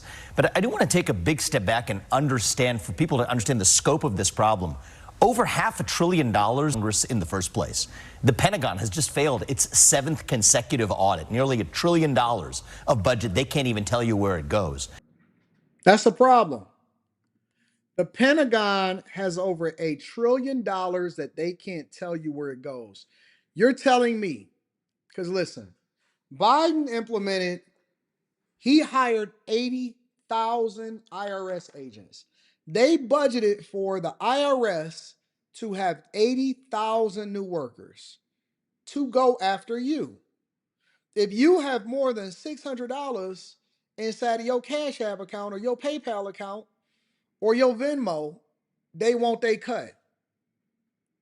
They audit you like never before. They are hunting every single day. They want every dollar that comes to them just so they can give it over to Ukraine. They got every dollar and they want to give it over to Ukraine. The Pentagon failed for the 7th year in a row with no consequences. And now this kind of speaks to what we were talking about last Monday night, and hopefully y'all tuning in to Monday night tonight. This speaks to exactly what we were talking about Monday night. And they said, no. We need to have certain people audited. No, we need to have people to audit and implement change. And if you can't explain where $1 trillion in one fiscal year is going, that is a problem. That's a huge problem. That's crazy. So I think part of this is exposing for the public the extent of that rot and waste, but then to take steps first through executive action and then laying the groundwork for broader change through legislation as well to rein in that deficit, to rein in that budget. And more crucially, Maria, I know we're talking about this in terms of efficiency, but there's something deeper going on here. This is about restoring self-governance and accountability in America as well.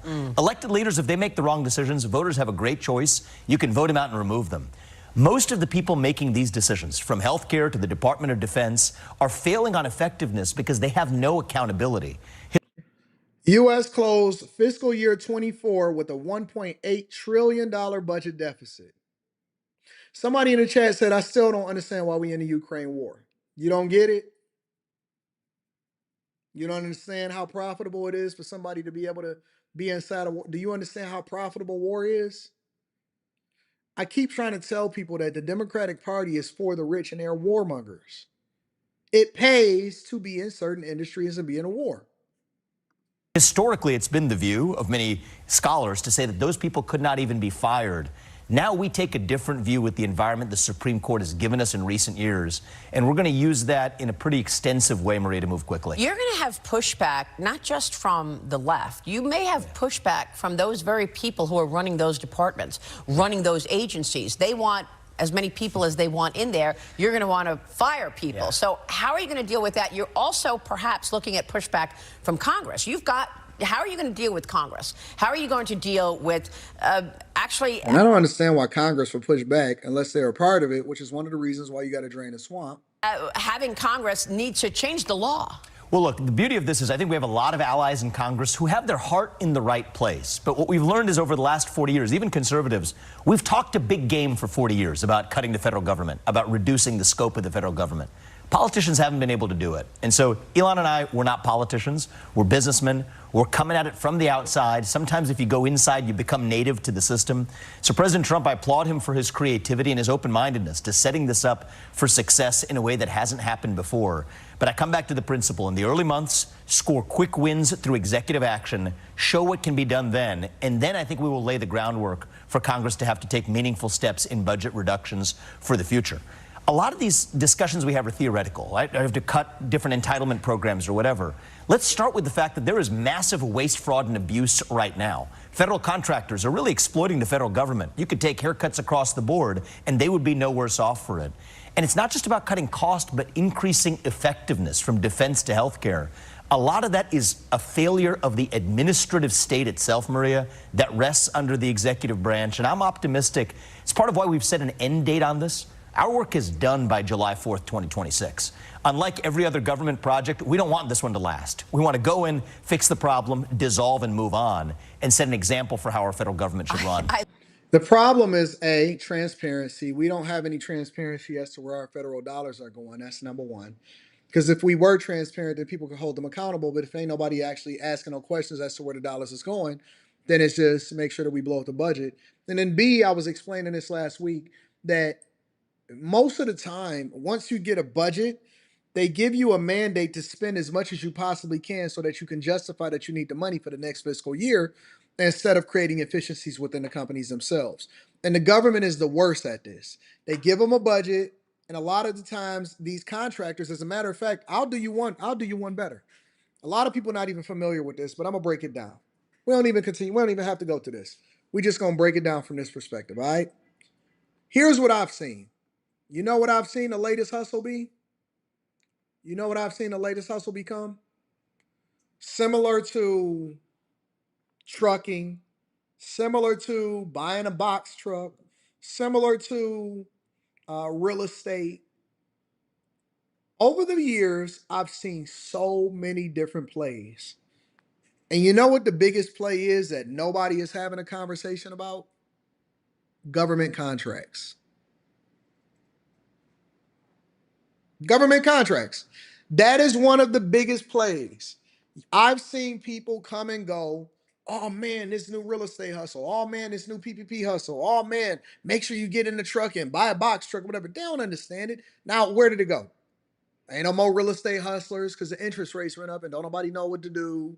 Everybody lost their investments. People was living hand to mouth. Hey, come and pull money out of your homes. Okay, so you're going to use your home as a credit card to basically reinvest into something else at a higher interest rate. What do you do when the interest rates raise and can't nobody get no money, no free money, and you can't actually afford it and you can't justify it? How do you move when you're actually a high income earner, but you can justify all of your tax write-offs from a business perspective, but you can't qualify for this additional monies to invest in more properties because you don't have you don't have the 1040s to justify it on a personal level? What do you do? Because anybody can tell you, hey, go get some hard money loans, go do this, go do this. Okay, so what happens? Who's going to reimburse you when you create this fund and you can't justify the investment and you can't justify making more money and you can't flip the house because ain't nobody buying no homes and can't nobody afford it and you tried to mark it up too high, you couldn't pass the inspection and it's not 2020 anymore. What do you do? Box trucks went out of business. Once logistics and all of the prices and the increases and all of that stuff, and they couldn't charge for the loads that they was charging for anymore. Then all of a sudden, all of the real estate gurus, all of the trucking gurus went out of business. It's the same thing when it comes to government contracts. I see so many people, and I'm not saying that it's not justified. I'm not saying that it's not legal, but I am saying that a lot of these people are pitching it. Not all, because there's some straight up legit people that do it. We got to give some credit to them. But there's a lot of people that are pitching winning government contracts and not necessarily being qualified for it. And then they try to finesse it and say, okay, so now we got to figure out how to get somebody in order to be able to perform on a government contract. I see a lot of people that's finessing. And guess what? Winning a government contract is basically taking taxpayers' monies, but it can't necessarily justify whether or not they should be in that business in the first place. And so there's so much government inefficiency, so much fraud, so much finessing, so many people getting rich as a result of it. And so, it's a reckoning. It's a reckoning. I believe that there's going to be some layoffs. There's going to be some removal of inefficiencies. There's going to be no more finessing. And it's going to be some finessing, but it's not going to be as rampant and as widespread. And it's going to be some things that change. And so I'm all for it. I'm all up for it. If you're able to add value and you're able to run up a bag, you shouldn't have no problem dealing with it, right? Right? No? Don't worry about it. We'll get there. Anyways, I appreciate y'all. I love y'all. Aaron L says, was she going to a Diddy party? She may like the cuffs. Nah, she ain't going to a Diddy party. She going to that jail cell. You know what I'm saying? Anyways, I love y'all. I appreciate y'all. I think that y'all are the greatest audience on earth. We have the Q show tonight, so that should absolutely be awesome. I'm looking forward to that. And life is good. Life is good. So we're gonna continue to take care of business. I'm gonna add value into your life, and I'm gonna run it up. Looking forward to getting back in the studio in about 6 weeks from now. But until then, we're gonna be doing it straight from here. No changes, no updates.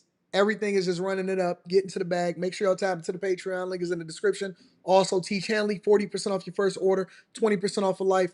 And then last but not least, make sure you get your tickets to come and see me December 14th. Discount code Anton. It's going to be awesome. I love y'all. I appreciate y'all. Take care of yourselves. Send this to your friends and family. If this is the first time that you're here, thank you for being here. Hit a like for the algorithm on your way out the door. If you've been here more than once, be sure to subscribe. Send this to your friends and family, and we're going to run it up. I love you. I appreciate you. I'm going to holler at you later. Peace.